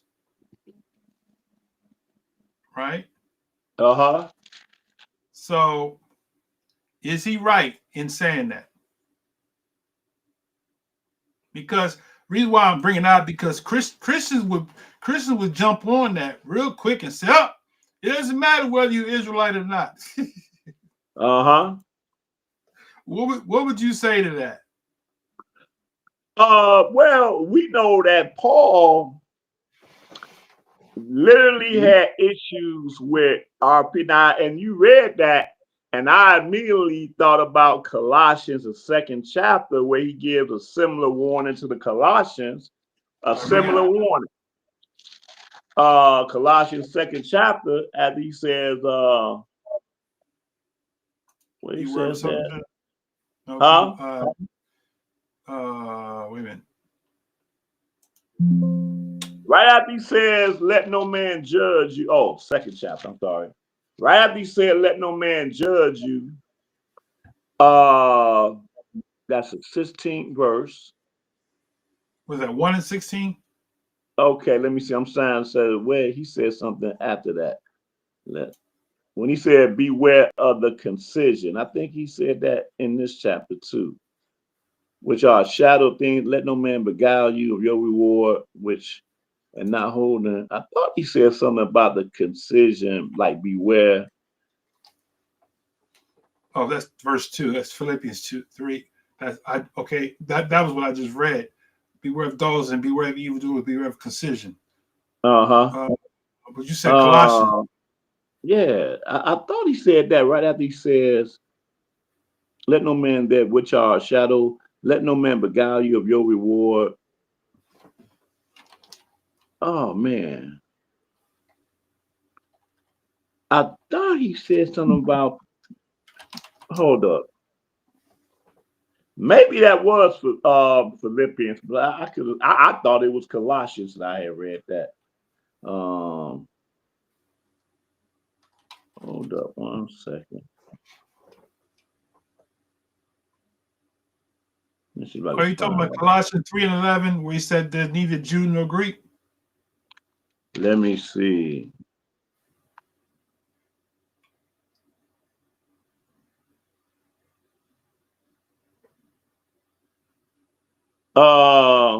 He said a whole lot of that. But you know what? That I guess that was that Philippians. I had thought that was Colossians when he said that. But yeah, that must have been that Philippians thing. I thought it was Colossians when he said that. How about this one here? How about this one? Romans 2:28. How about Elihu? What do you think about this one here? Romans 2. Romans 2:28. Oh yeah, bring it on out, Cohen. Okay, Romans 2. Let me bring it on the screen. I'm gonna tell you automatically that this one of them passages where you got to put the question mark on. Wait. So he said, therefore, if the uncircumcision keep the righteousness of the law, shall not his uncircumcision be counted for circumcision? No, Paul. No. 0. Where would you get that from? Hey, Shemaiah not circumcised his son. All the righteousness he didn't count for him, his son being uncircumcised. Right. His wife had to save his life. Hey, ain't that what it says though? So how can this be any different? Right. Hey, so it's kind of like, people follow the teachings of Paul over Torah. Right. And Paul, if this is in fact the Paul, historical Paul, or this is or is this an actual European creation of a European version of a Hebrew Israelite who was raised in Rome? I don't know. Yeah. I'm kind of questionable about that right now. I just want to say that right there, that could be fuel to put in the vessel of colonialism, man. Like those could really be some colonizer words. Is it almost essentially saying that somebody from an outside, somebody who probably not from Metro Atlanta, a black person coming to a real black person in Metro Atlanta saying, "You're not who you really is. I'm that," and that person never don't know nothing about the culture.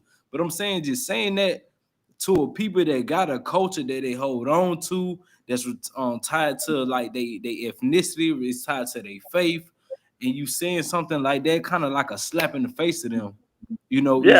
It's very, very colonizer type. Yeah. Supersessionism. That's really what it is. Replacement theology. Like that's the start of it. Yeah. So basically, I'm glad you bringing out these posts, man, because that was two things from my observation of a technique that Paul did to attract these Europeans. He always seemed like he found a way to put down ethnic Israel in the face of these Europeans. He always found a way to do that, but at the same time, he would definitely, promote himself like, "Hey, I'm the original, okay? I'm the original. I'm of the seed of Abraham, circumcised 8 days old. So I have that right to magnify the wickedness of my own people." But let me ask you a question. You can't call them nigga, but I can. Let me ask you a question. We know he said that, but is there a record where he can prove that he was circumcised the 8th day, like he said? Other than his words? But according to him, he was of the Pharisees. He was part of the Pharisaic sect. Well, he could have been a implant, because remember when Yahshua met the woman at the well, who was a Samaritan, right? And she said, "Our fathers." Right. She was convinced that she was an Israelite. Right. Absolutely. So is it possible that Saul was misinformed? Maybe he believed he was Israelite. Maybe he wasn't. Maybe he was an Edomite. That sounds like that sounds like he just called your name, Elihu. No, Elihu, he know what I'm talking about. Because that was absolutely a question concerning that, regarding that. That's what you brought out, Elihu. Yeah, indeed. The whole thing with Herod, right? Herod. Yeah, for sure. I guess what I was bringing out is the possible or the speculation about Paul being definitely that Edomite, you know, saluting Herod, his kinsman, Herod's father, Antipater, you know what I mean? Antipater, who saved Julius Caesar in war. And so, because you know, when the Romans was coming up, they was inspired by the Greeks and the the Macedonians. They was inspired by the come up story of Greece. And so now they trying to control and extend their territory in Rome, but they needed the help of like certain people and allies. The Idumeans or the Edomites was definitely those allies for the Romans. And one of those people, Herod's father, Antipater, was a major warrior in this Edomite Roman allyship. And so here we go. Here we go now. Julius Caesar then supposedly giving or granting Roman citizenship to all of Antipater's descendants and family members and giving them benefits.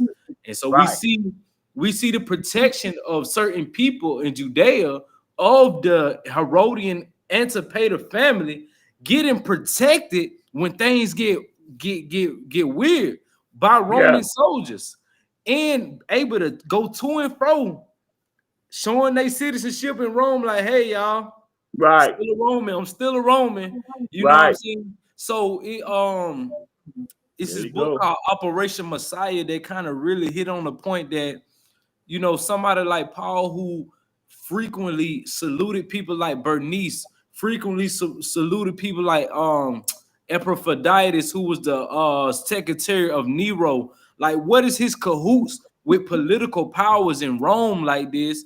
And boom, his connection to the Idumeans. So it almost as if, and I'm not definitively saying I don't think nobody can, but it looked like he was definitely sent in as a COINTELPRO of his day. Of his day. Yeah. But you know, but like you say, what we can read, the problem is that most of us don't know the history, because everybody know that Paul was a Roman citizen. We just don't know how he became a Roman citizen, but he was clearly a Roman citizen, and he clearly taught all of these Gentiles that he had a doctrine where he kind of like I say, he talked about us as a people, and he didn't give us positive he didn't give a positive image of us to the Gentiles, and that the Yahshua or Jesus, I ain't gonna say Jesus, Yahshua, because the name didn't exist. The Yahshua that he taught these Gentiles was that that we not really dealing with the ethnic thing no more through the blood of Yahshua. So, you know, he kind of taught that as a doctrine, you know, and even to the point of him, you know, like we know, disrespected the three pillars. Right. No, that right there is so glaring, man, to disrespect the people that literally learn at the feet of a person that you are deifying, that you never even met. You know, it's easy. What we do know is that we can easily see the agenda that Paul had as far as being a quote unquote apostle to the Gentiles. Right. You know what comes to my mind too about Paul too is, okay, Yahshua, after he resurrected, he was around the earth, what, 40 days, right? Right.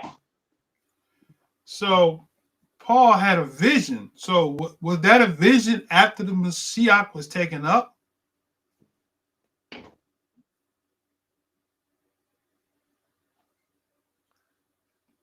It had to be, yeah, right? after he was taken up, absolutely. So did Yahshua come back?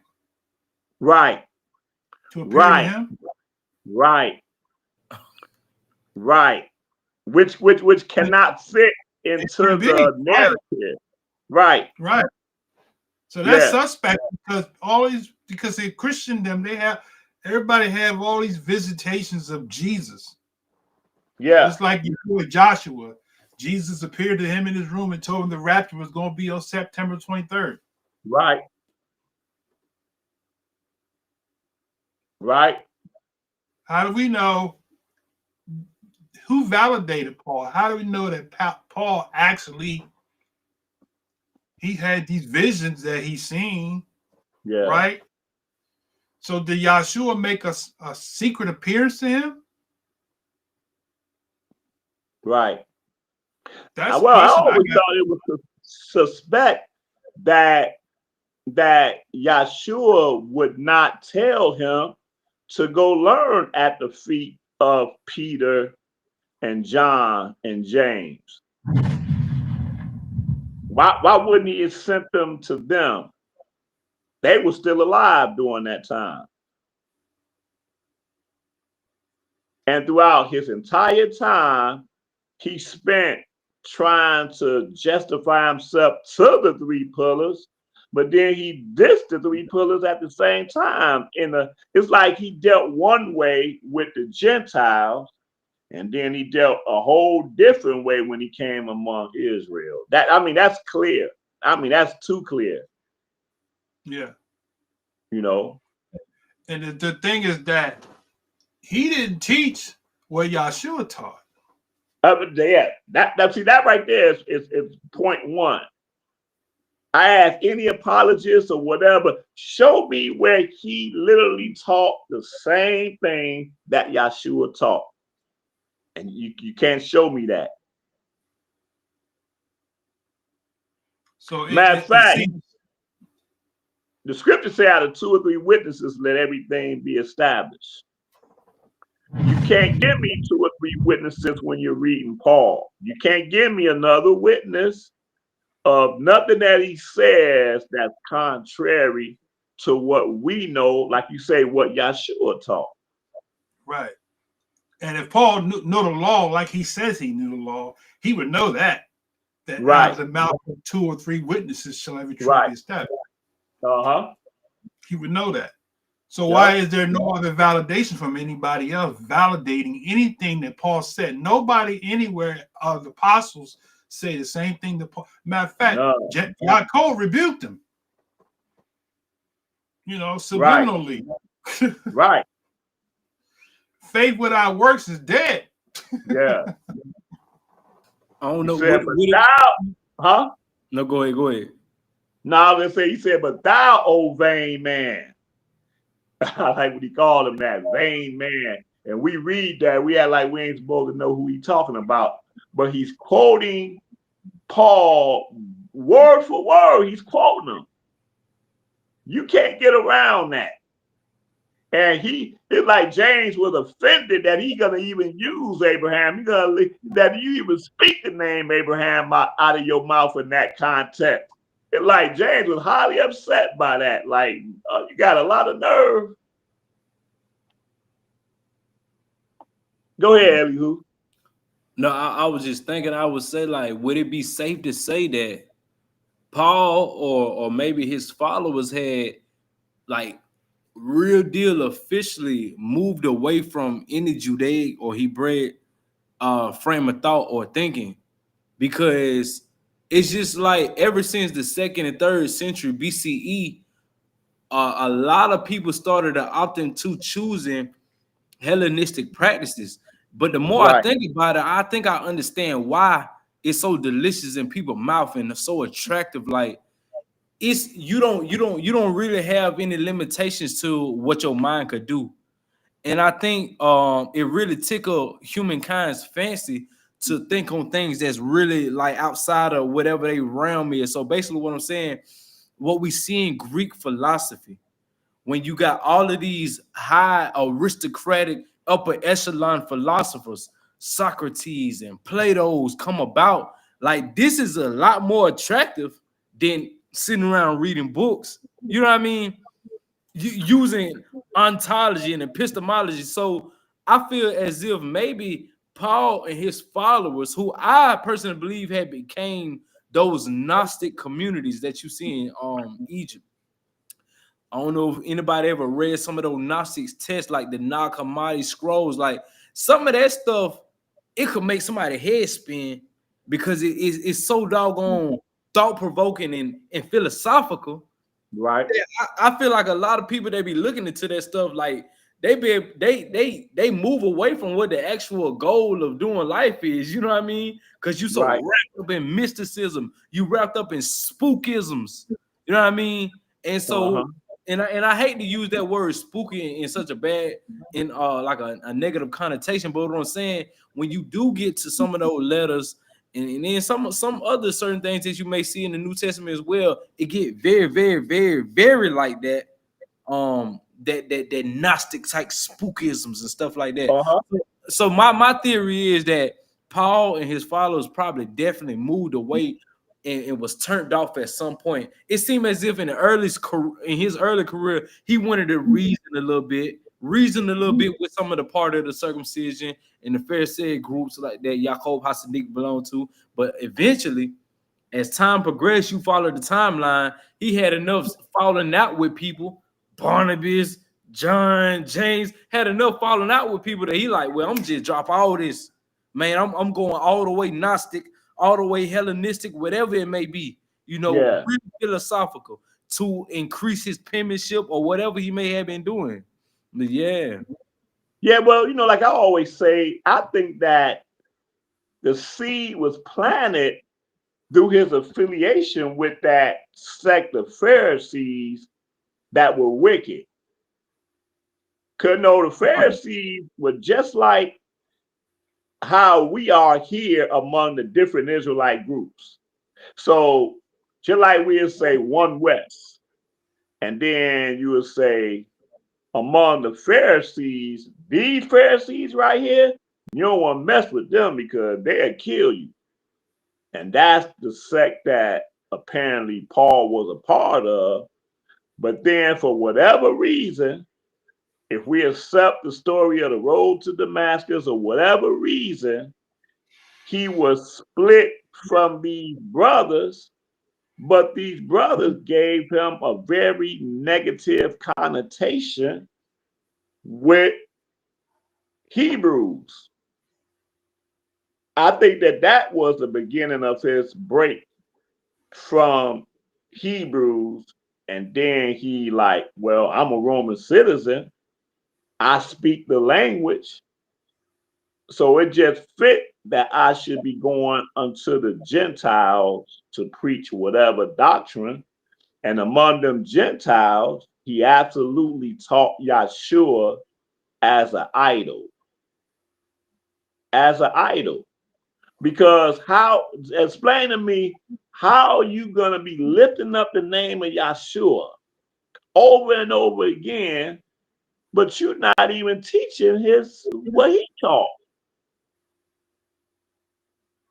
So you gave the Gentiles something that, another gospel. Another gospel, a whole nother deity, in fact, that they were used to worshiping pretty much. You gave it to them in their style, in their flavor, and what they're used to. And that is the reason why, Moreh, that when that Jeremiah 2:11 hit me, man, that is a standard. Because you have to know Jeremiah 2:11 to be able to discern what is of Yah and what's not of Yah. Excellent. And along with that Jeremiah 2:11 is Psalm, I think that's Psalm 95 or 97. He says all the gods of the nations are idols. Mm-hmm. Man, when you allow that man to be, man, I Jeremiah 2:11 changed my life, bro. That changed my whole understanding. But that's what my lesson be about tomorrow. The God that had many names. The God that had many names, that has many names. Right. Because we know that the Most High said, "This is my name forever." Yeah, see, right. The Gentiles don't know that. That ain't what they were taught. Right. Now back to Paul. Something came to my mind when you was talking. Paul was a very educated man, right? Absolutely. So he knew the Greek and the Greco-Roman history, right? Right. So did he not know about the Maccabean period when the Greeks came in there and brought Zeus worship in the temple? So did he merge all of that with his supposed Hebraic experience? Right. And fixed it up, dressed it up like you said, so that they can receive it. Right. Because the thing that comes to my mind too is this. Okay, if Jesus is supposed to be a transliteration of, then how is it that Jesus is the same in every language? Yeah, for the most part, yeah. You know, the Chinese people don't have a different name for him. They call him Jesus. Yeah. So why is it that if Jesus is supposed to be a transliteration, why is it that every nation don't use a transliteration from Jesus? So that in itself is suspect, right? Yeah, absolutely. So you and I both believe that Jesus is Zeus. Now, we don't believe it. We don't believe it. Like I say, Jeremiah 2:11, that Psalms is so clear. It's so clear that only a fool could err. The Gentiles, at what? Even Paul in his own words in 1 Corinthians 10th chapter. The things with the Gentiles sacrifice, they sacrifice to idols. That ain't never stopped.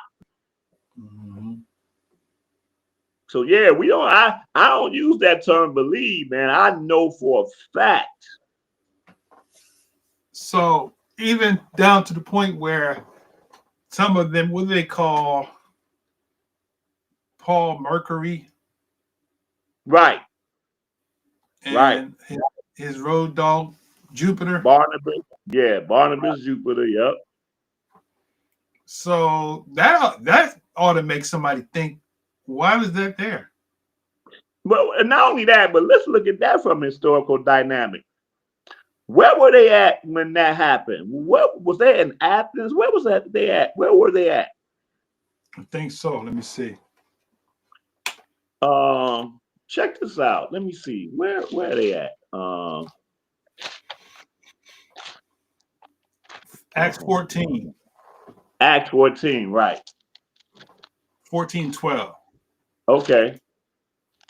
So let's see. They were in Iconium. Where's Iconium at? Okay, let's see. Let's see where that's at.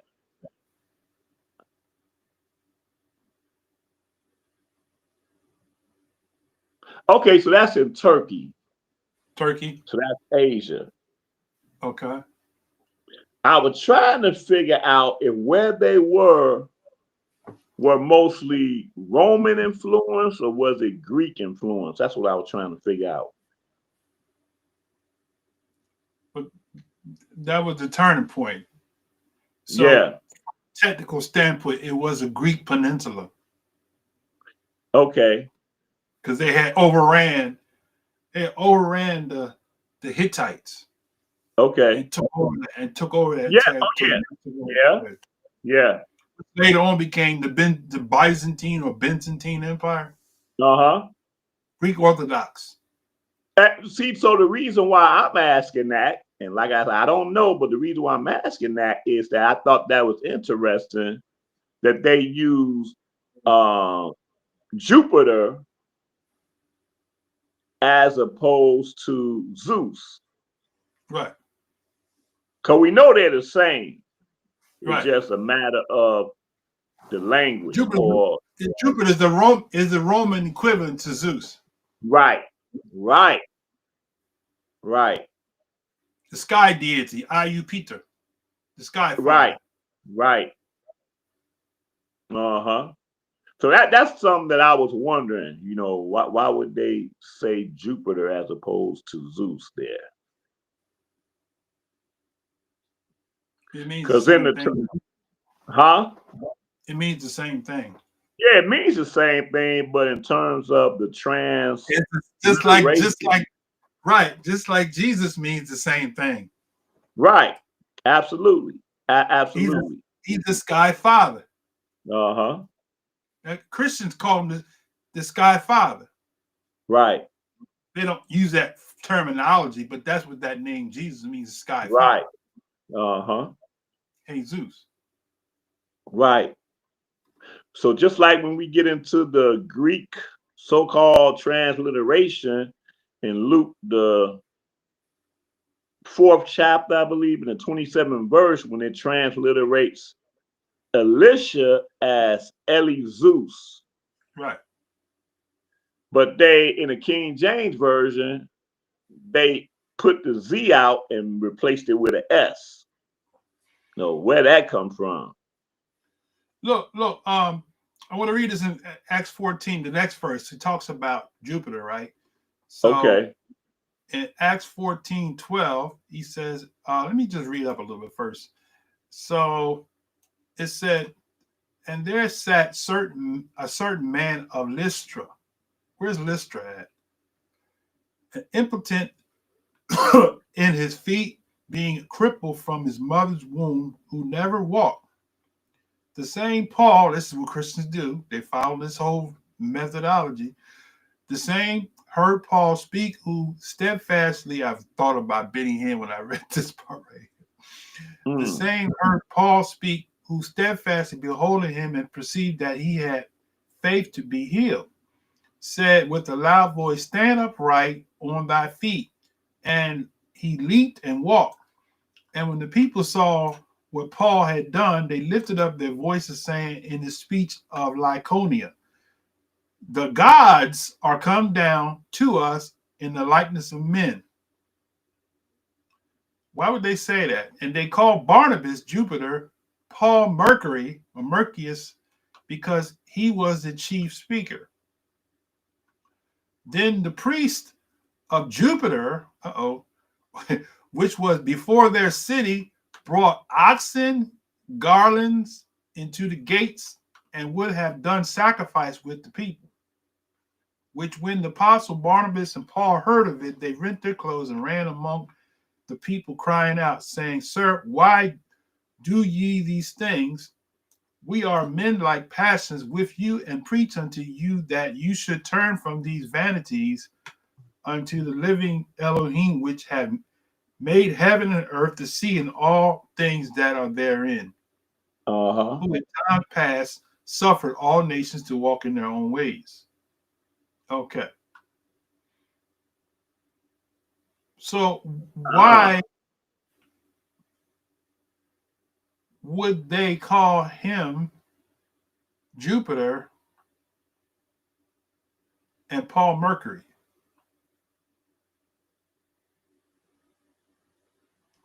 What did they see in them that gave them the appearance of the Greek deities? Or the Roman they deities? gave them that according to the miracle that they did. But did Jupiter and Mercury do any miracles? Well, I'm sure that in legend they did something that would portray them as deities. Yeah. I think it has something to do with the doctrine. They could relate to what he was preaching. Because like we both agree, Paul had a whole different message. He had a different message from anybody in the book. Right. Right. So what was it about what he preached that made them feel attracted to him? That's my question. I don't think it was nothing about what he preached. I think it was about what they beheld, what they saw as the miracle. Because the thing is that just like in our names, like starting with Egypt, when Joseph did what he did there in Egypt, they didn't even allow him to keep his name. They attached the Mizraimite deity to his name and removed the Yah aspect of his name. So these Gentiles did the exact same thing. They didn't even bother to ask these brothers what y'all name is. We're gonna automatically give credit to who we worship. Right. When we huh? We need to do a whole series on Paul. Oh, we already did. Me and Elihu, we already did. Yeah. Man, did you ever watch it? I did, yeah. Yeah. But I mean, I'm sure there's a lot more we could probably get out of that. Absolutely. Like we can kind of like come together and tag team, do like a amplified version of it. Yeah. Because it's like when we listen to a lot of the Hebrew Israelite, a lot of them got Paul's culture and practices. Right. You know, I remember years ago, Moreh that we both know, I'm not gonna mention his name. And he was telling the sisters that they had to have their heads covered. And I said, where's that at in Torah? Right. And he said, brother, he said, you know what? You're absolutely right. He said, we just teach that as a cultural thing. It's not part of Torah. I said, oh, I didn't just say that. Right. You know what I'm talking about. I ain't gonna say no name. I'm gonna assume they come out of IOG. No. No.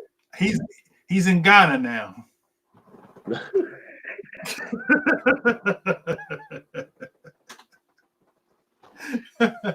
We used to bump heads a lot.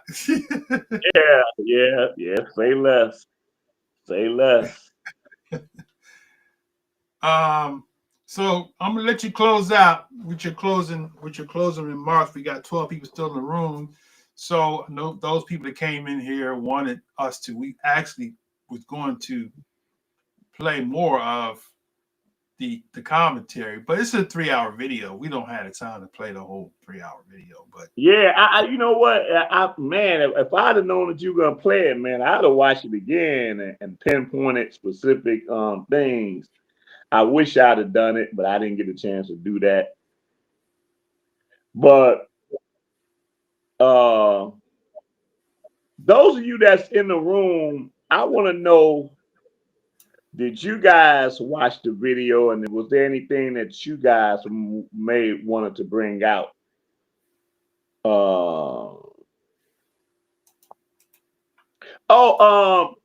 Elihu, what your channel is? What's the name of your channel now?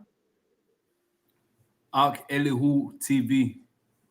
Elihu TV, right? So Light of the Gentiles asked if you had a channel, so it's Elihu TV. That's his channel. Elihu on all social medias too. Yeah. I did want to say this, that from watching the initial video, which is what I was trying to show on the screen, but they got this commercial popped up. But the brothers use scriptural references that Gorilla Hebrew, Alisar, Sacari, Sacari. I guess he don't have a can anymore, right? Does he still not have the can? Who? Gorilla Hebrew. Who? Oh, no, he don't. You know what? Is Sacari camp still going? Yeah, Sacari camp is still going. I don't know who heads the Sacari camp, but it had came out, and maybe Ellie, who probably know a little bit more about this than me, but I believe that it had came out concerning Gorilla that he's actually a Gentile.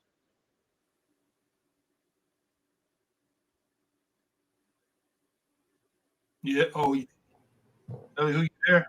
Yeah, I heard what he say. You know what? I can't even validate that because I don't know if this is good or bad, but I be so cringed out by the Hebrew Israelite community that I turn my face and ears from it. If that's so, that had brought me to a question that I was gonna ask Kohan, the mighty Kohan Kazakh. You know, it was something you were saying that had brought this to mind. But I had asked one of my One West partners this. But if you ever found out that you was not Israel, would that change your position and your approach to the Torah? And somebody actually told me that yes, they wouldn't be keeping none of the culture because if they found out that they was Israel. Well, shoot, I said unapologetically, me personally, that ain't what I'm standing on. I ain't standing on identity. Matter of fact, in Ezekiel chapter 20, Ezekiel chapter 22, Yah came to Ezekiel while the elders was inquiring. The Zakonim was inquiring to Ezekiel, but he was like, hey, basically caused them to know the abominations of their forefathers. Yeah. Like, me personally, this is just my axiom, right? My axiology is that whatever this phenomenon we see in Bereshit in Genesis, that's what I'm standing on. Whatever this phenomenon, because these core principles ain't exclusive to Israel. They predate Israel. These are constants, like astrophysics, they call constants. What we call law is called constant. Now we got people that think that, you know, we say we break the law. Yeah, well, I believe you can't break the law. You break yourself against the law. The law ain't going nowhere. You see what I'm saying? So again, it's like I was asking the brother, it's like, so what you really standing on? Like you ain't really doing this for the love of the principles and the moral compass that come with this. Is really That's right. for you. It's so sad to me. Sometimes boy, you think about it too hard, it might make you emotional. But I understand where a lot of them brothers coming from. Afro Americans, bro, we be trying to grab for anything, man. I grew up as a younger man in my teenage years, getting mentorship from the people of the Nation of Islam, the New Wapian Nation, the Moreh Science Temple. Basically, what I'm trying to say is me looking at it when I was younger, I'm seeing all these different avenues of Afro consciousness you can go to. And I started to realize, I said, you know what? All of Black Americans, foundation of Black Americans, they just having identity crisis and they trying to grab for something. Yeah. We always trying to grab for something, and then you'll either do it through gangs, you'll do it through the Masons, you'll go to the Divine Nine, you become a Greek or something like that. Right. It's all in the name of trying to identify with something because you want to feel accepted in some slight way, and you want to figure out what your origin story that you can carry on with. But again, it going back to, I think it's all about changing your axiology. Are we doing this for identity, or are we doing this to be able to pull and extract the moral compass that come with the Torah? So again, even if I found out tomorrow that I want bloodline Israel, that don't pull no rule for them under my feet, Pimp Jew. Right. You know what I'm saying? Right. I'm gonna land my plane now. Well, and see, the thing is, what you're saying there, it don't come from what you said there. It don't come from an opinion. It comes from knowledge and understanding. If you don't have the knowledge and understanding, know the history that we're dealing with, then you're stuck with dealing with a man's philosophy, which is basically all of One West. They come from this bad foundation that they can't shake. I'm reminded of in this lesson, the deacon, he has the or the priest, he had said something kind of an error. If you remember this, Kazak, what he said, he was talking about the term enemies and adversaries. Right. And he was right about that, but then he made a hypothetical that was incorrect. He said, how can they be enemies and they're in our land? And I'm like, brother, that don't make sense. Right. Because throughout the scriptures, he letting us know that the enemies are gonna be in our land. Mm-hmm. Right. I knew what he was trying to say, but this is the hypothetical that he said, which made absolutely no sense. Because throughout the scriptures, Deuteronomy 28, the foundation of Deuteronomy 28 is your enemies being in your land. So I don't even know where he got that from. But a better thing that he should have asked is, why did the Father bring us into the land of the enemy to serve the enemy? Right. To me, that's better, because the thing is that I maintain that our original purpose was to be a blessing to all nations, and Right. here we are. But we were supposed to be the head, being a blessing of all nations, but instead we're the tail, being a blessing to all nations. So we are quick to, just like what Elihu was talking about, we love the doctrine of being able to diss our oppressor. Uh-oh. Hold up. My phone is shut down. Hold on. Oh yeah, you freezing, I see. Yeah. Oh man, you froze right in the middle of a point. Man, he was on a roll. But let me just kind of talk until he come back. Elihu, what you said, before I knew I was an Israelite, this is my testimony, right? I knew that I was a descendant of a people that made a covenant with the Most High, whether my physical blood DNA was connected to Jacob or not. Because as we talked about the stranger that came into the covenant, the mixed multitude, everybody is not necessarily a physical descendant of Jacob. But in marrying into that covenant, we inherited the judgment. And so I started questioning in my mind, saying, why do people hate us so much? And then when I started reading about what I don't know if you was listening, when Moreh Josiah talking about our enemies living in our land. And I said, the people that have oppressed us are not our friends. So what is it about us that they are so fearful of, that they hate us so much that they would like to see us wiped off the face of the earth, but we still here? How is it that we are a people that had gone through history like nobody else has gone through, and we still exist? That in itself made me think, what is the Most High trying to get to us, right? And when you look at our communities, we have a lot of our young men being raised by single moms, the fathers not being in the children's lives. And we go through all the prophecies and see all these things. I say, man, if that ain't us, then I don't know who it is, right? All these prophecies that we see, whether we are physical DNA or not, is the fact that we married into this covenant. We are descendants of those people that married into this covenant. And for that reason, we inherited these judgments that we can't shake off of us. And when that's set in my spirit, because my first approach was, why don't we keep the Shabbat, the seventh day, instead of first? That was the first thought in my mind. I used to ask questions.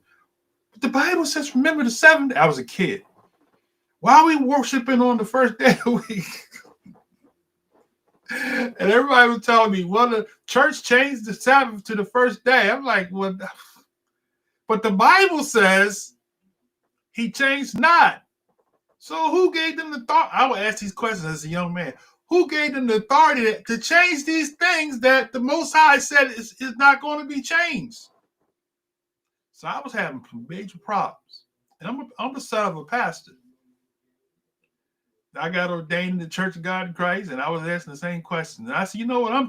I became a pastor. I said, I'm changing. We're going to go to Saturday worship service. Because I was like, I'm reading this right here, and I'm seeing we practicing, right? So it was shortly after that when I started doing a lot of fasting, right? And then that's when the Most High revealed to me in an audible voice that you're an Israelite. Now, you could be an Israelite, DNA Israelite, or you could be a national Israelite. So when we married into the covenant, whether we were actually from Canaan or from Mizraim or from Cush or one of the other nations, we became a part of the Israelite nation. So it is, in fact, legit for us to say we are Israelites, even if we're not from Jacob, because we're part of that. We married into that nation. So we have some DNA, and whether it's on the paternal side or whether it's on the maternal side. As we was talking about earlier, the Canaanites married the Israelite daughters, and the Canaanite sons married, the Israelite sons married the Canaanite daughters. So we became a family of a united family. So, but the point that really brings out to me, you asked the question, if I found out that I was not an Israelite, I couldn't see how I could not be of that nation, knowing the prophecies that I know. There's no other way I could. There's no other people that I could be. I couldn't be from Japheth because the riches of the Gentiles, I don't have that. I don't have a nation I can go back to and say, this is the nation I'm from. And I did my ancestral DNA, and I got way more African ancestors than I have European ancestors. So I can't go that route and say, oh, well, I'm 9% Irish. So we come from there. There's more of a merging with the Israelite, the Shemitic people, with Hamitic people than with Japhetic people. But even if I did Josiah come back in? His battery died. Even if for some strange reason it came out that I'm not an Israelite, to your point, the way that the Most High gave us to live, if we follow that path, we'll be successful. One of the best passages that I've been sharing with people is where he said in Proverbs, train up a child in the way he should go. And when he grows old, he will not depart from it. The next verse says, the rich rule over the poor, and the borrower is a servant to the lender. That's a principle that you can be a multimillionaire in the covenant in this time.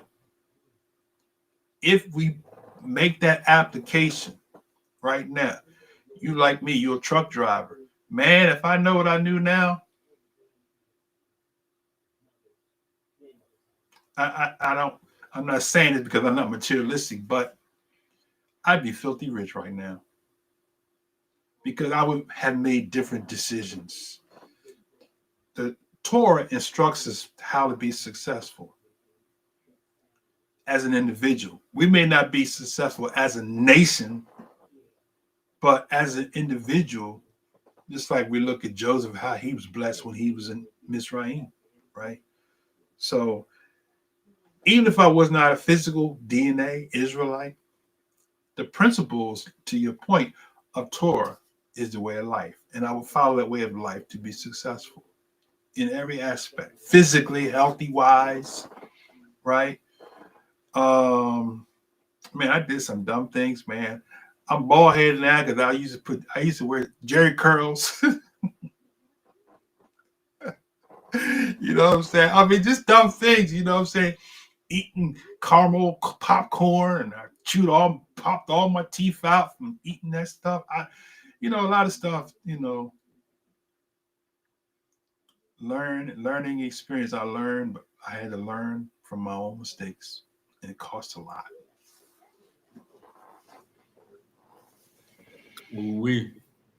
That's the beautiful thing about the scripture too, though. So you in your lifetime and your experiences had to learn a lot from yourself. You know the old saying, smart man learn from his mistake, but a wise man learn from other people's mistake, right? Looking at the book of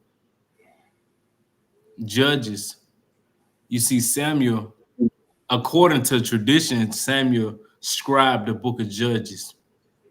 And he did it in a way that to show the people, this is your results. If you do this, this is your results. If you do that, we saw the results of when we did what we want to do. Every man thinking on his own, or he moving on his own whim. No guidelines, no framework. You just do whatever you want to do. Do what thou wilt, like Aleister Crowley said. Do what thou wilt will get you killed at the same time. But whole time you get these different lists of what you can do and what you can't do. And if you do this your outcome. You do that, that's your outcome. So whole time, I think the beauty in Tanakh, though, we get to see objectively what our nation had done wrong and done right in the same breath. And you don't see it nowhere else amongst societies in the world. Ancient Egypt always told great things about their kings, wars that they won, and so on and so forth. Ancient Sumeria, you see the same thing through the Sumerian kings list. You see the beautiful story of all the kings, how beautiful and gorgeous where they was and how much wealth they had. But the Tanakh, the Torah, gonna give you a perspective that's gonna be very objective, rather subjective. And it's gonna tell you the good and the bad. And so I think that's beautiful for us to learn from outside sources, be able to look around and observe and be able to know this is not the path to go, but this could be the path to go. And so, like you were just saying, in your lifetime, you had learned a lot from yourself. we want to make sure that the generations to come, that they can be able to not have to learn from whatever mistakes they made, but be able to look around, be observational, pay attention. This is the outcome of that. Look like Josiah trying to log back in. I see. I was stuck with 30 years of student loans. 30 years. So I'm 61 now. I was 21 when I took out that student loan. 1995. Huh? That's a lot of interest. I was 21 when I took out that student loan, and just 2 years ago, I still had a balance on it. But when Biden had that little initiative thing to pay it off, I had $20,000 left still on that loan. And praise the Most High, Biden wanted to make a name for himself, and he did. He passed that bill and wiped out that $20,000. But that whole course of that loan, didn't wipe mine out. Huh? I don't know why he didn't wipe mine out. You had a student loan? Yeah, still got it. Did you go on the website and apply for the? Oh, okay. I guess I didn't. You should have told me, man. I didn't know you had a student loan. I kind of forgot about it until it popped up on my Credit Karma thing. I'm like, dang. But that's what we were just talking about when you left, when you went out. It said that the rich rule over the poor. I mean, knowing that, man, shoot, that student loan. You know how much I borrowed? I borrowed. It was like $2,500 one semester, and I borrowed $2,000 the next semester. So it was like $5,000. They sued me in court, tacked on fees, and that your interest alone superseded the primary loan easily after all them years. Yeah, man. But I kept running from. But that's what I was telling y'all. See, Torah teaches us not to be in debt, right? Right. And it's like, oh no, man, nothing, right? So our focus, our goal should be get out of debt, and everything because you're a truck driver like me. So when you out of debt, everything you bringing in, that's building up your equity.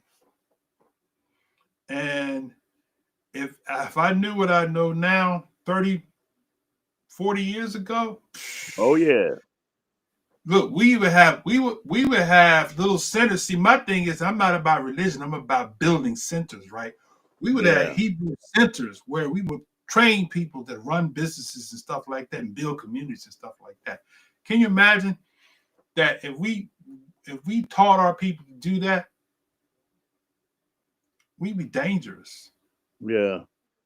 Everybody would want to be a part of the covenant. Then they wouldn't care whether they're Israelite. They like, well, we want to be like y'all. Mm-hmm. Y'all got communities. I'm not talking about what Charles Dow, that control mechanism stuff. No. I'm living like a king while everybody else is living in no, everybody's gotta be on the same plane. We teach those principles so everybody can have that, right? Yeah. So if I can get my 30 years back, if I can get 25 of those years back, it'd be a whole different thing. Yeah. But you know what? We got the youth.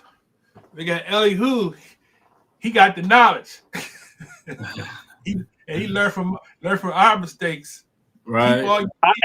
Tell me about it, man. Cause you're like me. Shoot, I'm 50 years old, and I get a CDL, and all I kept thinking about is, man, I should have got a CDL when I was in my 20s.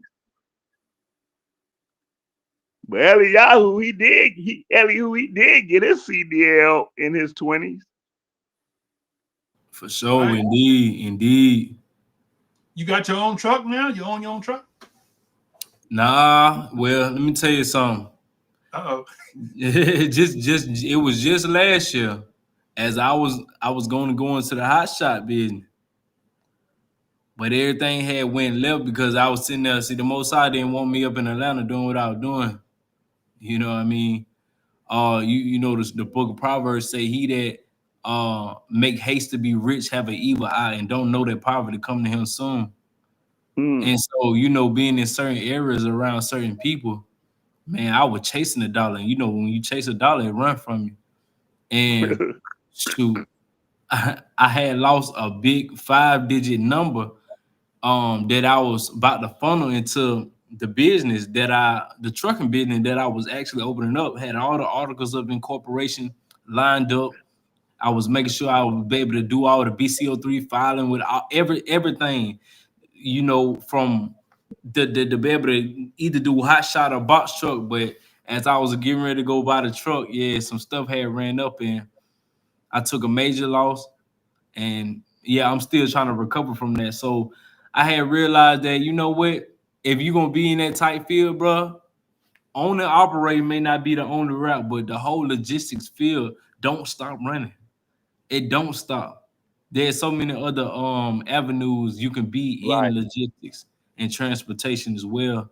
And like right now, I've been back and forth off the port in Jacksonville, and like just it be opening your perspective, because when you going to get them loads off of that water, you be like, oh wow, we really did got stuff in the United States that got to come off the water and we take it throughout the United States. That business don't stop, man. This what the world running on, indeed. Yep. Wow. You still young though. You know you got wisdom ahead of you, and us old cats, man, we here for you.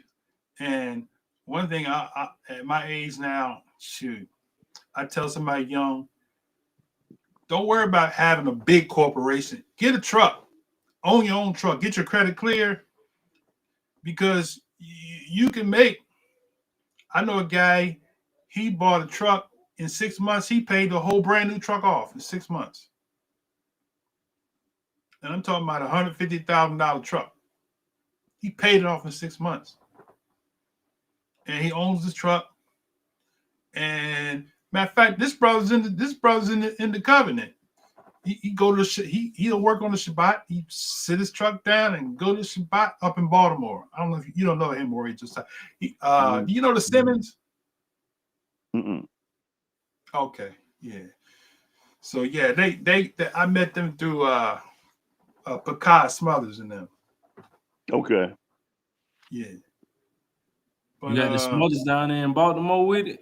I thought they were some New Yorkers. Yeah, Buffalo, right? That's right. They in New York. But I met them through their fellowship. They and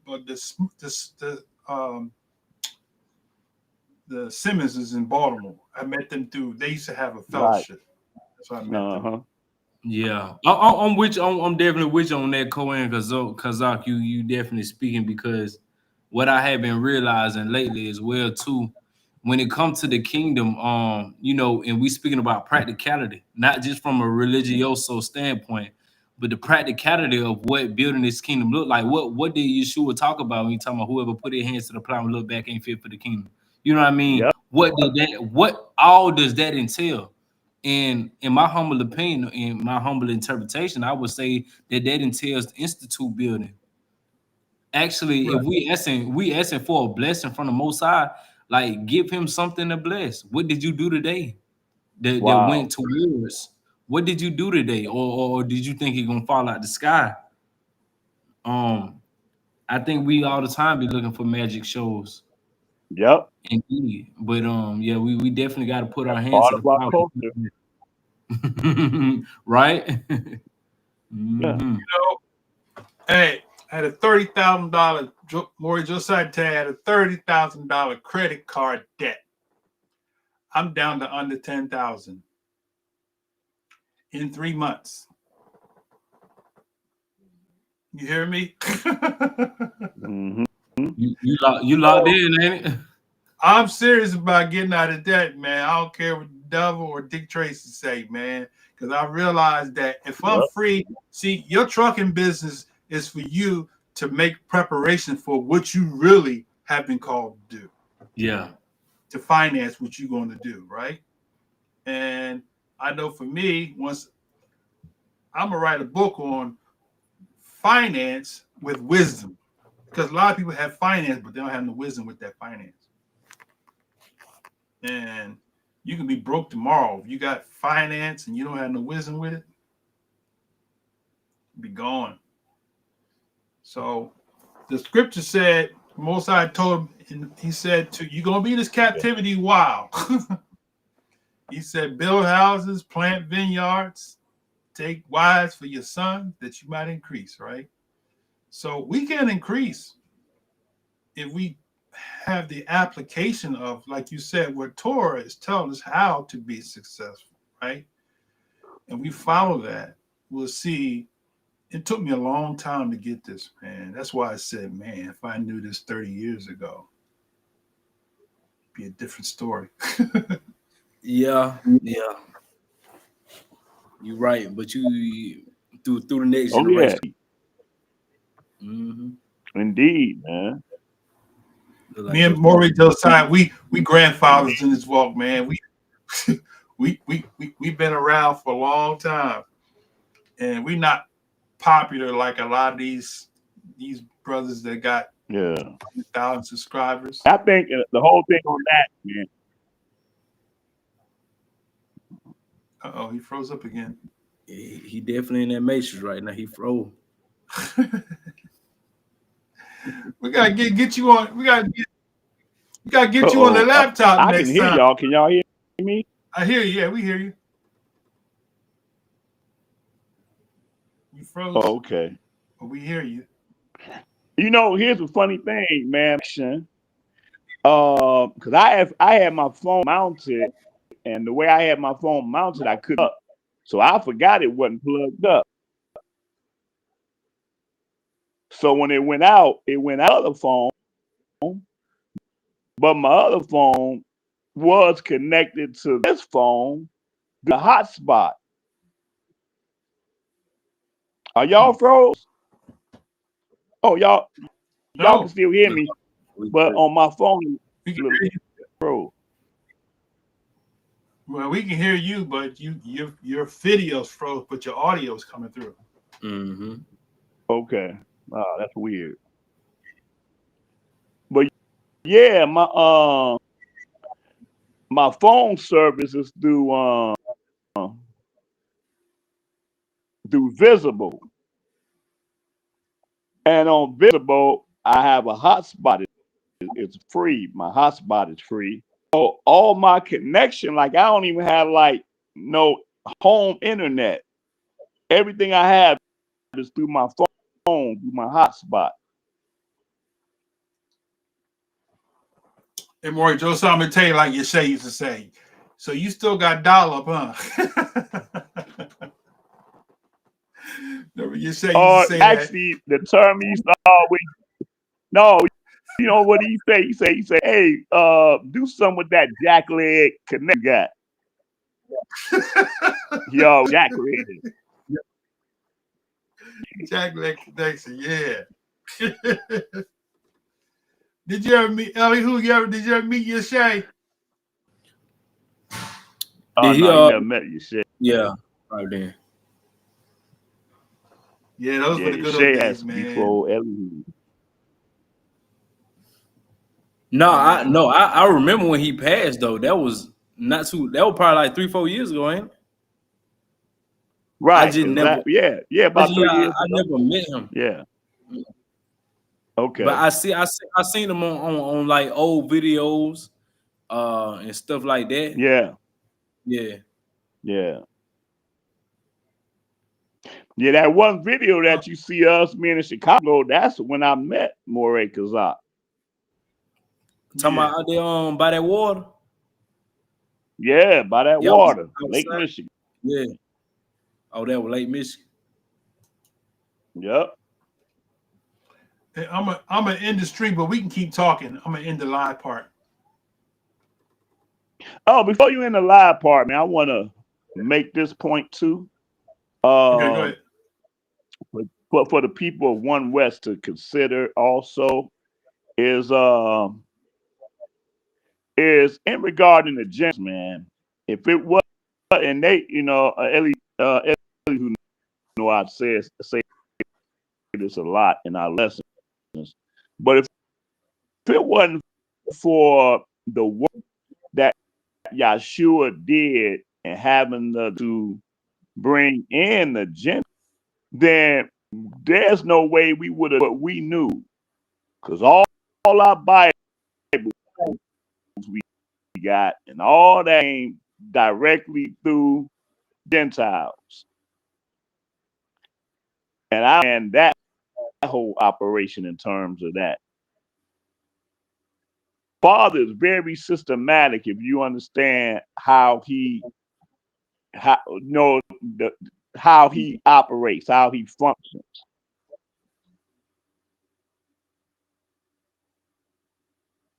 That was like my inspiration. If you can hear me, I don't know if y'all can hear me.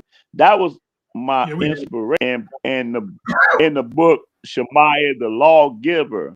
Because in Shemaiah the Lawgiver, it brings out the whole thing with Caleb, but there were other people of other ethnics that Shemaiah used even in formulating us as people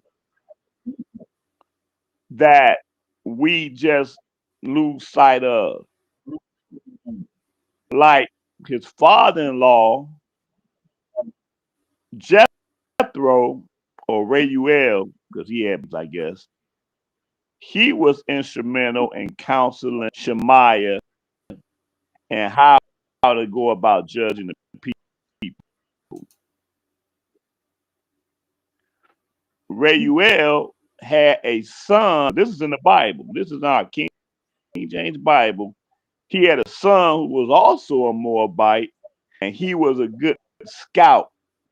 So Shemaiah commissioned him to go out before the people and to be a guide through the wilderness through this Moabite guy that was his brother-in-law. And that's in the Bible. That's not in the book.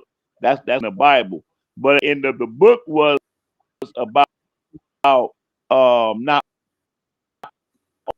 only showing the aspects of the multicultural dynamic of our nation, but it was also to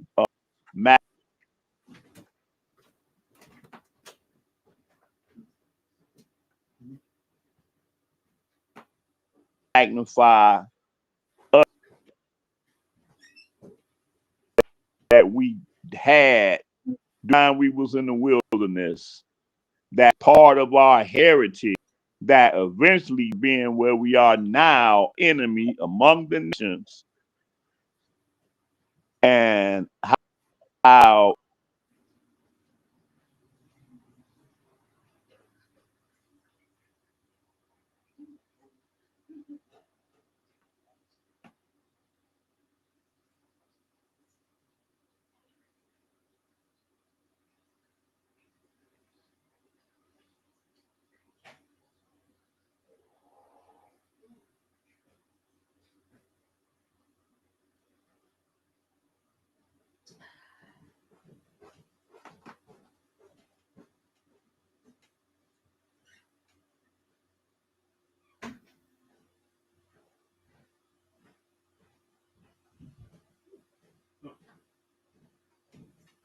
Uh-oh.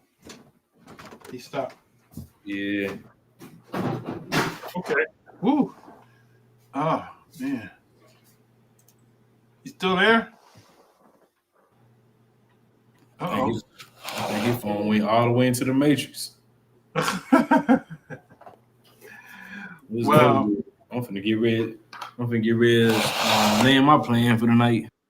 Okay. I'm gonna give him another minute to see if he comes back up. So you want to give us your closing thoughts?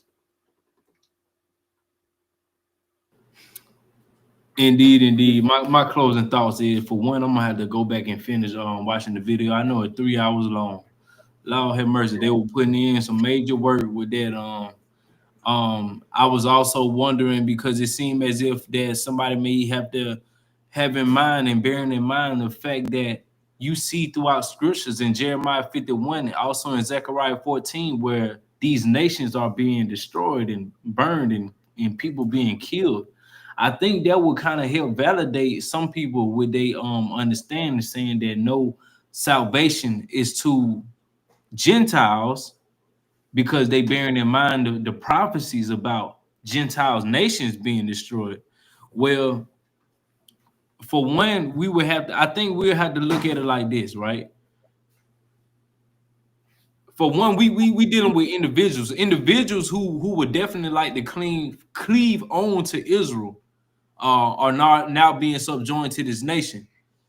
Me, I like to go by definitions, right? Definitions bring us to a place to determine a nation. In my understanding, is an aggregation of people.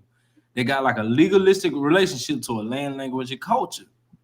And all the time, and it don't always necessarily denote ethnicity. But with that being said, if we got a nation of people and people grabbing on to Israel, this nation of people, then wouldn't these people that's grabbing on be considered Israel too, right? Yeah. So with that being said, this could help validate the point that some of the people bring up when they say salvation is only for Israel. Because now somebody could say, well, shoot, these people that grabbed on to Israel, the Gentiles, the Gersadek, they Israel too. So again, I guess somebody could still drive that point home saying that, yeah, everything outside of Israel being destroyed, especially when you look at prophecy like Jeremiah 51, Zechariah 14. It's like whatever don't get in line with the program of Israel is getting wiped. And I think that would kind of help with validate some of the points that somebody could bring up opposing to what we saying. Would you say that? Would you say? Right. Because it's some points that they could bring up on the other side. It's like, well, shoot, we saying that salvation only for Israel. We're doing then with shoot. Can individuals from other nations come join Israel? Now they consider Israel. Is it still salvation only for Israel? Because what I'm saying is these people converted. Now they Israel. And then outside of that, what Jeremiah 51 say, I'm gonna use y'all as a battle axe to destroy the nations around y'all. Zechariah 14 said the same thing. I think that's some of the driving points for those people that hold that doctrine, is that everybody else getting killed and destroyed. Well, you know what? Here's the thing with that. The thing with that is that people don't understand what salvation means, because salvation is not there are more than one form of salvation or being saved. And I think this is where people err at. Let me see. The best thing to do that is to break down Romans 11 chapter, because when it talked about the Gentiles have come up in salvation, wait a minute, I don't want to misquote it. Hold on one second, because and this is very important, because what we do, we limit salvation to one thing when it actually has more than one meaning, and I think we kind of misconstrue Israel salvation. Hold on one second. Oh, he went out. When the battery went down again, man.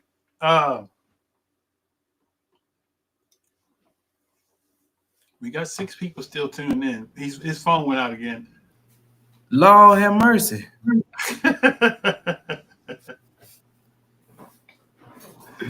We got to get him. We got to get him on AT&T or Verizon or something. Yeah, he should have just got on his laptop. Probably leave that phone alone. Yeah.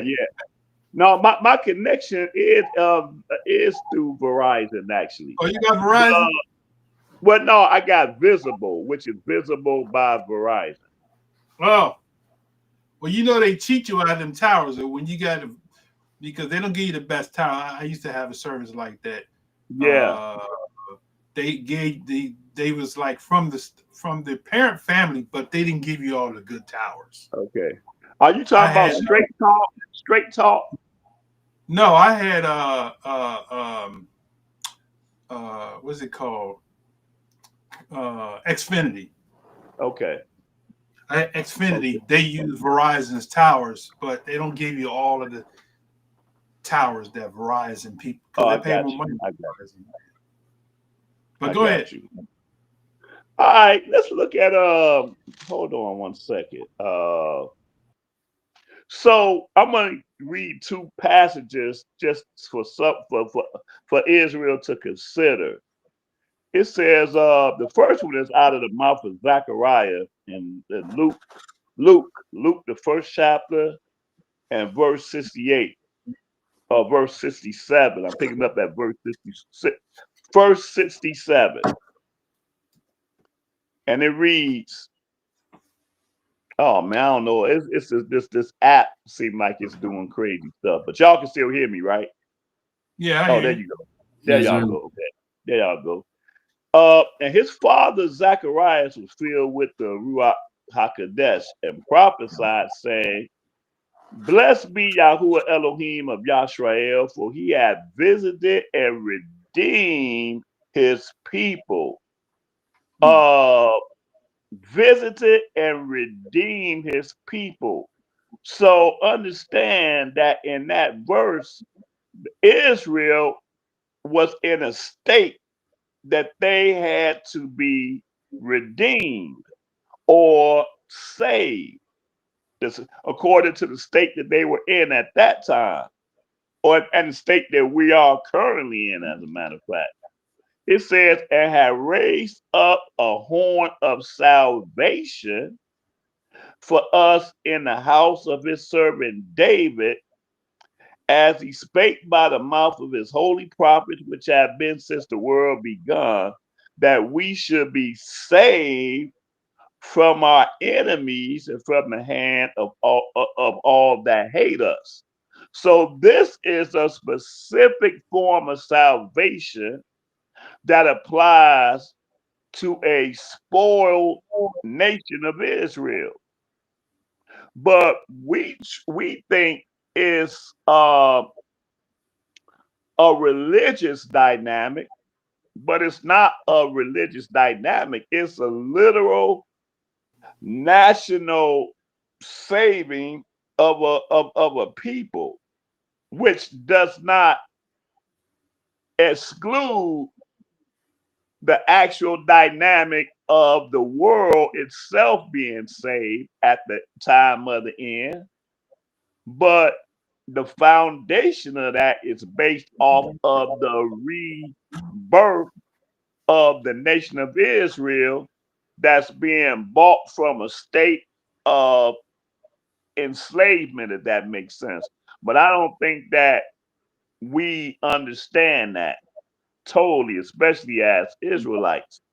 We try to put it all in a nutshell without really breaking down what salvation really is. And Zacharias put it in a nutshell concerning Israel's salvation, because the other nations are not in the position that Israel is in. Everybody else in the entire world still have their identity. They still have their culture. They still have their nationality. They have their country. They have their currency. We're the only people of the entire earth that lacks those things, which according to the American Constitution, they call us 3/5. Because we're 3/5 of a people, because we're void of what every other person on this earth has. And we absolutely have to be saved from this unified condition that we're in. Mm-hmm. So consider Romans 11 chapter, where it gives us this insight, where it says in Romans, let me see. I'm gonna start this at the top, man, because this is pretty heavy. Romans 11, starting at verse 1, he said, I say then, have Elohim cast away his people?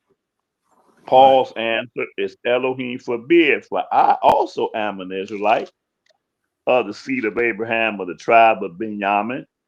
Elohim have not cast away his people which he foreknew. Now here's the thing. The truth of the matter is, the Father did cast us away.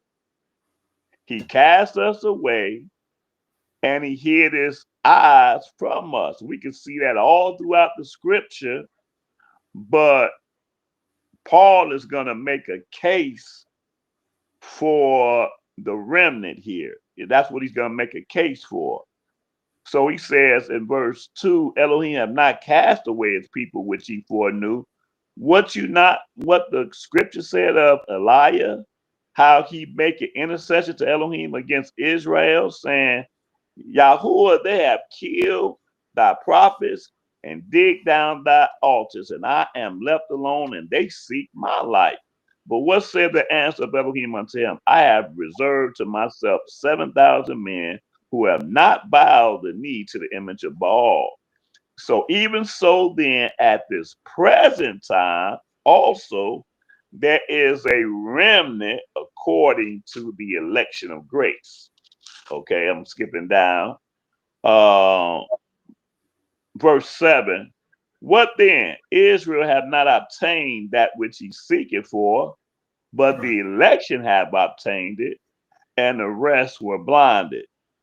Now consider that the election have obtained it on a spiritual dynamic, right? But physically, we're still all lost. Would you say that's correct? Right. Right. So Israel as a whole, man, we're all still lost. But he's saying from a spiritual dynamic, the election have obtained it, and the rest were blinded. According as it's written, Elohim have given them a spirit of slumber, eyes that they should not see, ears that they should not hear unto this day. And Dawid said, let their table be made a snare and a trap and a stumbling block and a recompense unto them. Let their eyes be darkened that they might not see and bow down their back always. Wow. I say then, here it is, I say then, have they stumbled that they should fall? Elohim forbid, but rather through their fall, salvation is come unto the Gentiles for to provoke them to jealousy. Now that begs a question. Okay. What exactly is this salvation to the Gentiles? Is it just a spiritual, or is it physical and spiritual? Right. Could we understand the spiritual dynamic of Gentiles because of the fact that we didn't do our job? They were without, as Paul says in another place, without a God in the world, or without Elohim in the world. And because we didn't do our job in another place, it said that he winked at the nations. But now he, paraphrasing, bid all men to come unto righteousness or whatever. Right. Okay. So it says that, but rather it says specifically through our fall, salvations come unto the Gentiles for to provoke them to jealousy. So are we jealous because they are now partakers of the righteousness of Yah? Or are we jealous because they have a better quality of life because of our fall? See? Let me interrupt you for a second with a question. Yes. Thinking like one West people think. Those people that have the riches are Israelites that return back to the covenant. They're rich in spirit. Whoa, but you know what though? Genesis dealt with that specifically, and they did very good in that. They sounded like you, Aki. They like, man, how can the Israelites go into captivity and then they prosper all of a sudden? That's impossible. The way he said they broke that down, which was awesome. But like you say, that's ludicrous that the Father would put the northern kingdom in captivity, and all of a sudden they prosperous now. That don't even make common sense.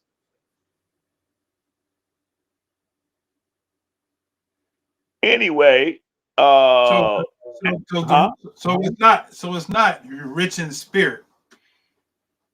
It's literal riches. Well, you continue to read it. It explains. Well, okay. First of all, I'm gonna maintain that it's both of them. But before I get to that, I want to make a note that in this writing, He don't say nothing about Yahudah as opposed to Israel. When he says Israel, he's referring to all of us here. And that's really clear to understand, really clear to see. That we all collectively, the entire kingdom, 12 tribes, have failed. The 10 tribes went out before Yahudah did, but eventually we joined them. There's a scripture in Ezekiel, the 5th chapter, I believe, that said that we joined them in well, I'm saying we. Yahudah joined Israel in captivity. But it says here, it says, what verse did I leave off? Verse 11. I say, then have they stumbled that they should fall, Elohim forbid, but rather through their fall. And see, that's the key. Through our fall, salvations come to Gentiles for to provoke them to jealousy. So basically, he's saying that our falling is what? We being led away captivity into all nations. All the nations that we were carried away captive to, and specifically America, America would not be where they are financially and every aspect of the world unless we were brought over here to serve them. Mm-hmm. So, and we're jealous now because we look at the state of the citizens, and I say citizens because we're not citizens. We're not citizens. We are not able to benefit from the same rights of citizenship as the real citizens of this country. And we see that each and every day. We see that all day, every day. To this day, we see it. So when we see certain things that happen and say, man, well, our brother here, he got all this time locked up. Like R. Kelly, for instance. Look at what R. Kelly had done. And he ain't even got we don't even know when this dude will come out of jail. And all these Gentiles that have done the same exact thing, or maybe even worse, and they get slaps on the wrist. You know? You got P. Diddy again. His only thing that he's charged with was for prostitution. And he's still in jail, which is unlike anybody else that were given the same charge that he's charged with. And, you know, the examples go on and on and on. You know, they kill us. Innocent people kill us, and they're not judged at the same rate as if we were to do the same crime that they did. You know, the people that are innocent, the things that innocent people have to deal with at their hands. And it goes on and on. We see it at each and every day. And these things that we see makes us jealous, which is the foundation of One West when you think about it. One West, a lot of their ideology, what you call it, Elihu, you still on? Did we lose Elihu? He stepped away from the camera, but he's probably listening. Okay, he called it trauma bond. I think there's another term he used, but that's the doctrine that we're subject to, doctrine that is created out of trauma. And that's what New York Israelites are based a lot of their doctrine from that. You know, everywhere outside of New York, you know, we like, okay, we Israelites, and you know, we for the most part did not have a prejudice slant toward being Israel. But when Jerry Springer and Maury Povich and all of them put these cats on TV and gave them the nationwide fame, that was what brought them out in terms of their being very antagonistic against Edom / the white people. And that's been the foundation of their whole movement. Mm-hmm. But basically, Paul is telling us right here that we as a people collectively were that through our fall, salvation is come to the Gentiles to provoke us to jealousy. Mm-hmm. And then he say, look what he say here in the next verse. He said, now if the fall of them be the riches of the world, wow, Mm-hmm. that's the salvation. Mm-hmm. He's clearly telling us that if our fall be the riches of the world, and that's not even hard to even analyze. Right. And the diminishing of us, the riches of the Gentiles, how much more their fullness. Mm-hmm. For I speak to you Gentiles, and as much as I am the apostle to the Gentiles, I magnify my office, if by any means I may provoke to emulation them which are my flesh, and might save some of them. So not only he's talking about us being saved by first eliminating that spirit of jealousy that we have for the Gentiles. Right.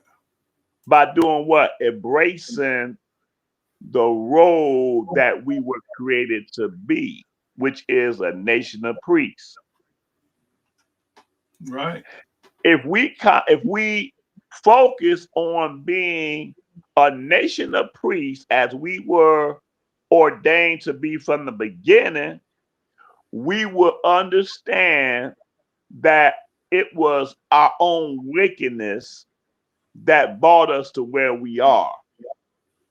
That the Gentiles themselves had no power to do all of this wickedness against us unless the Father gave them the power to do it. That's right. We can see that throughout the entire scriptures, specifically when we were a nation. We had a bad, idolatrous king over us, which was wicked, and so goes the people, and then we would fall. And then another king come up that may be righteous, and now we will see a restoration of Israel, like when King Yoshiyahu became king, right? Mm-hmm. And a few others like him, Hezekiah, a few others like him.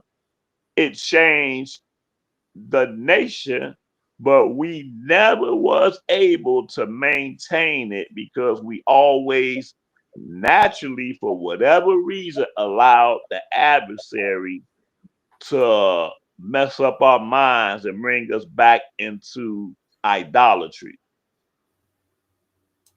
So here he's saying, then he said, for if the casting away of them be the reconciling of the world, wow, the casting away of them be the reconciling of the world. Meaning that at the rate that we were going, the world could not be reconciled, Moreh. That's right.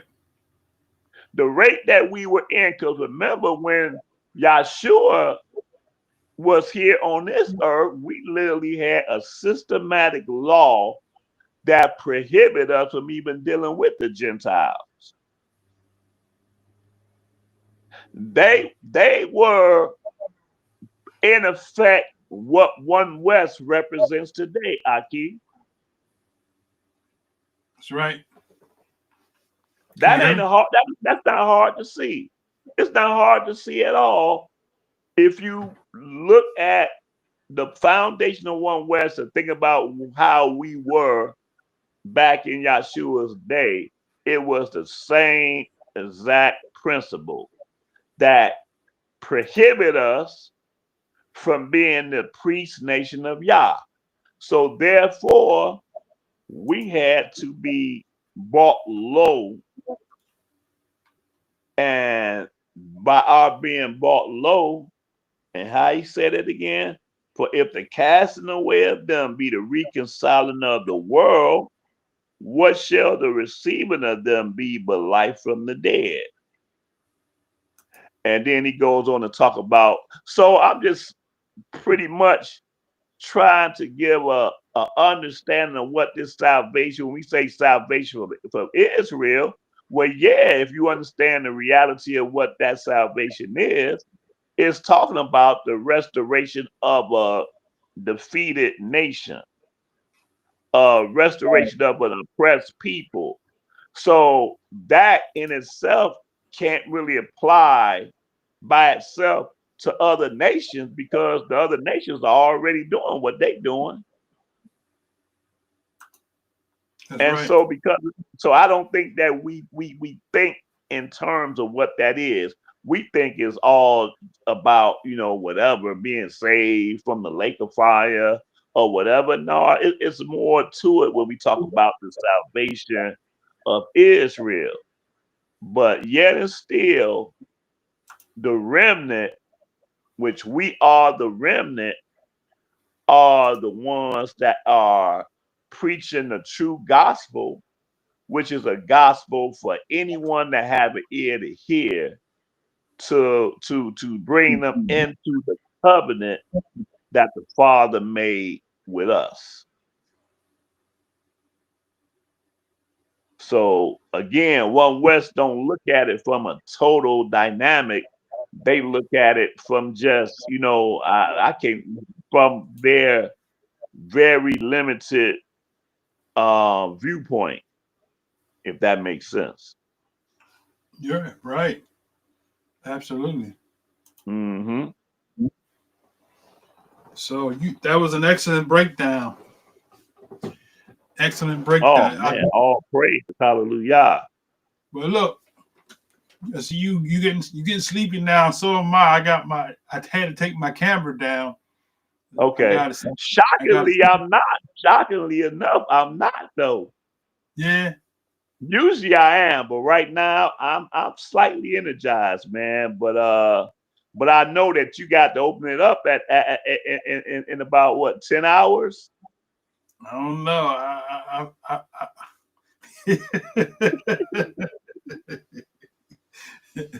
This might be the Shabbat right here. You'll be all right. We'll see. Because I'm always there at 9 a.m. without fail. I'm never not in there at 9 o'clock. I might not say nothing, but I'm there.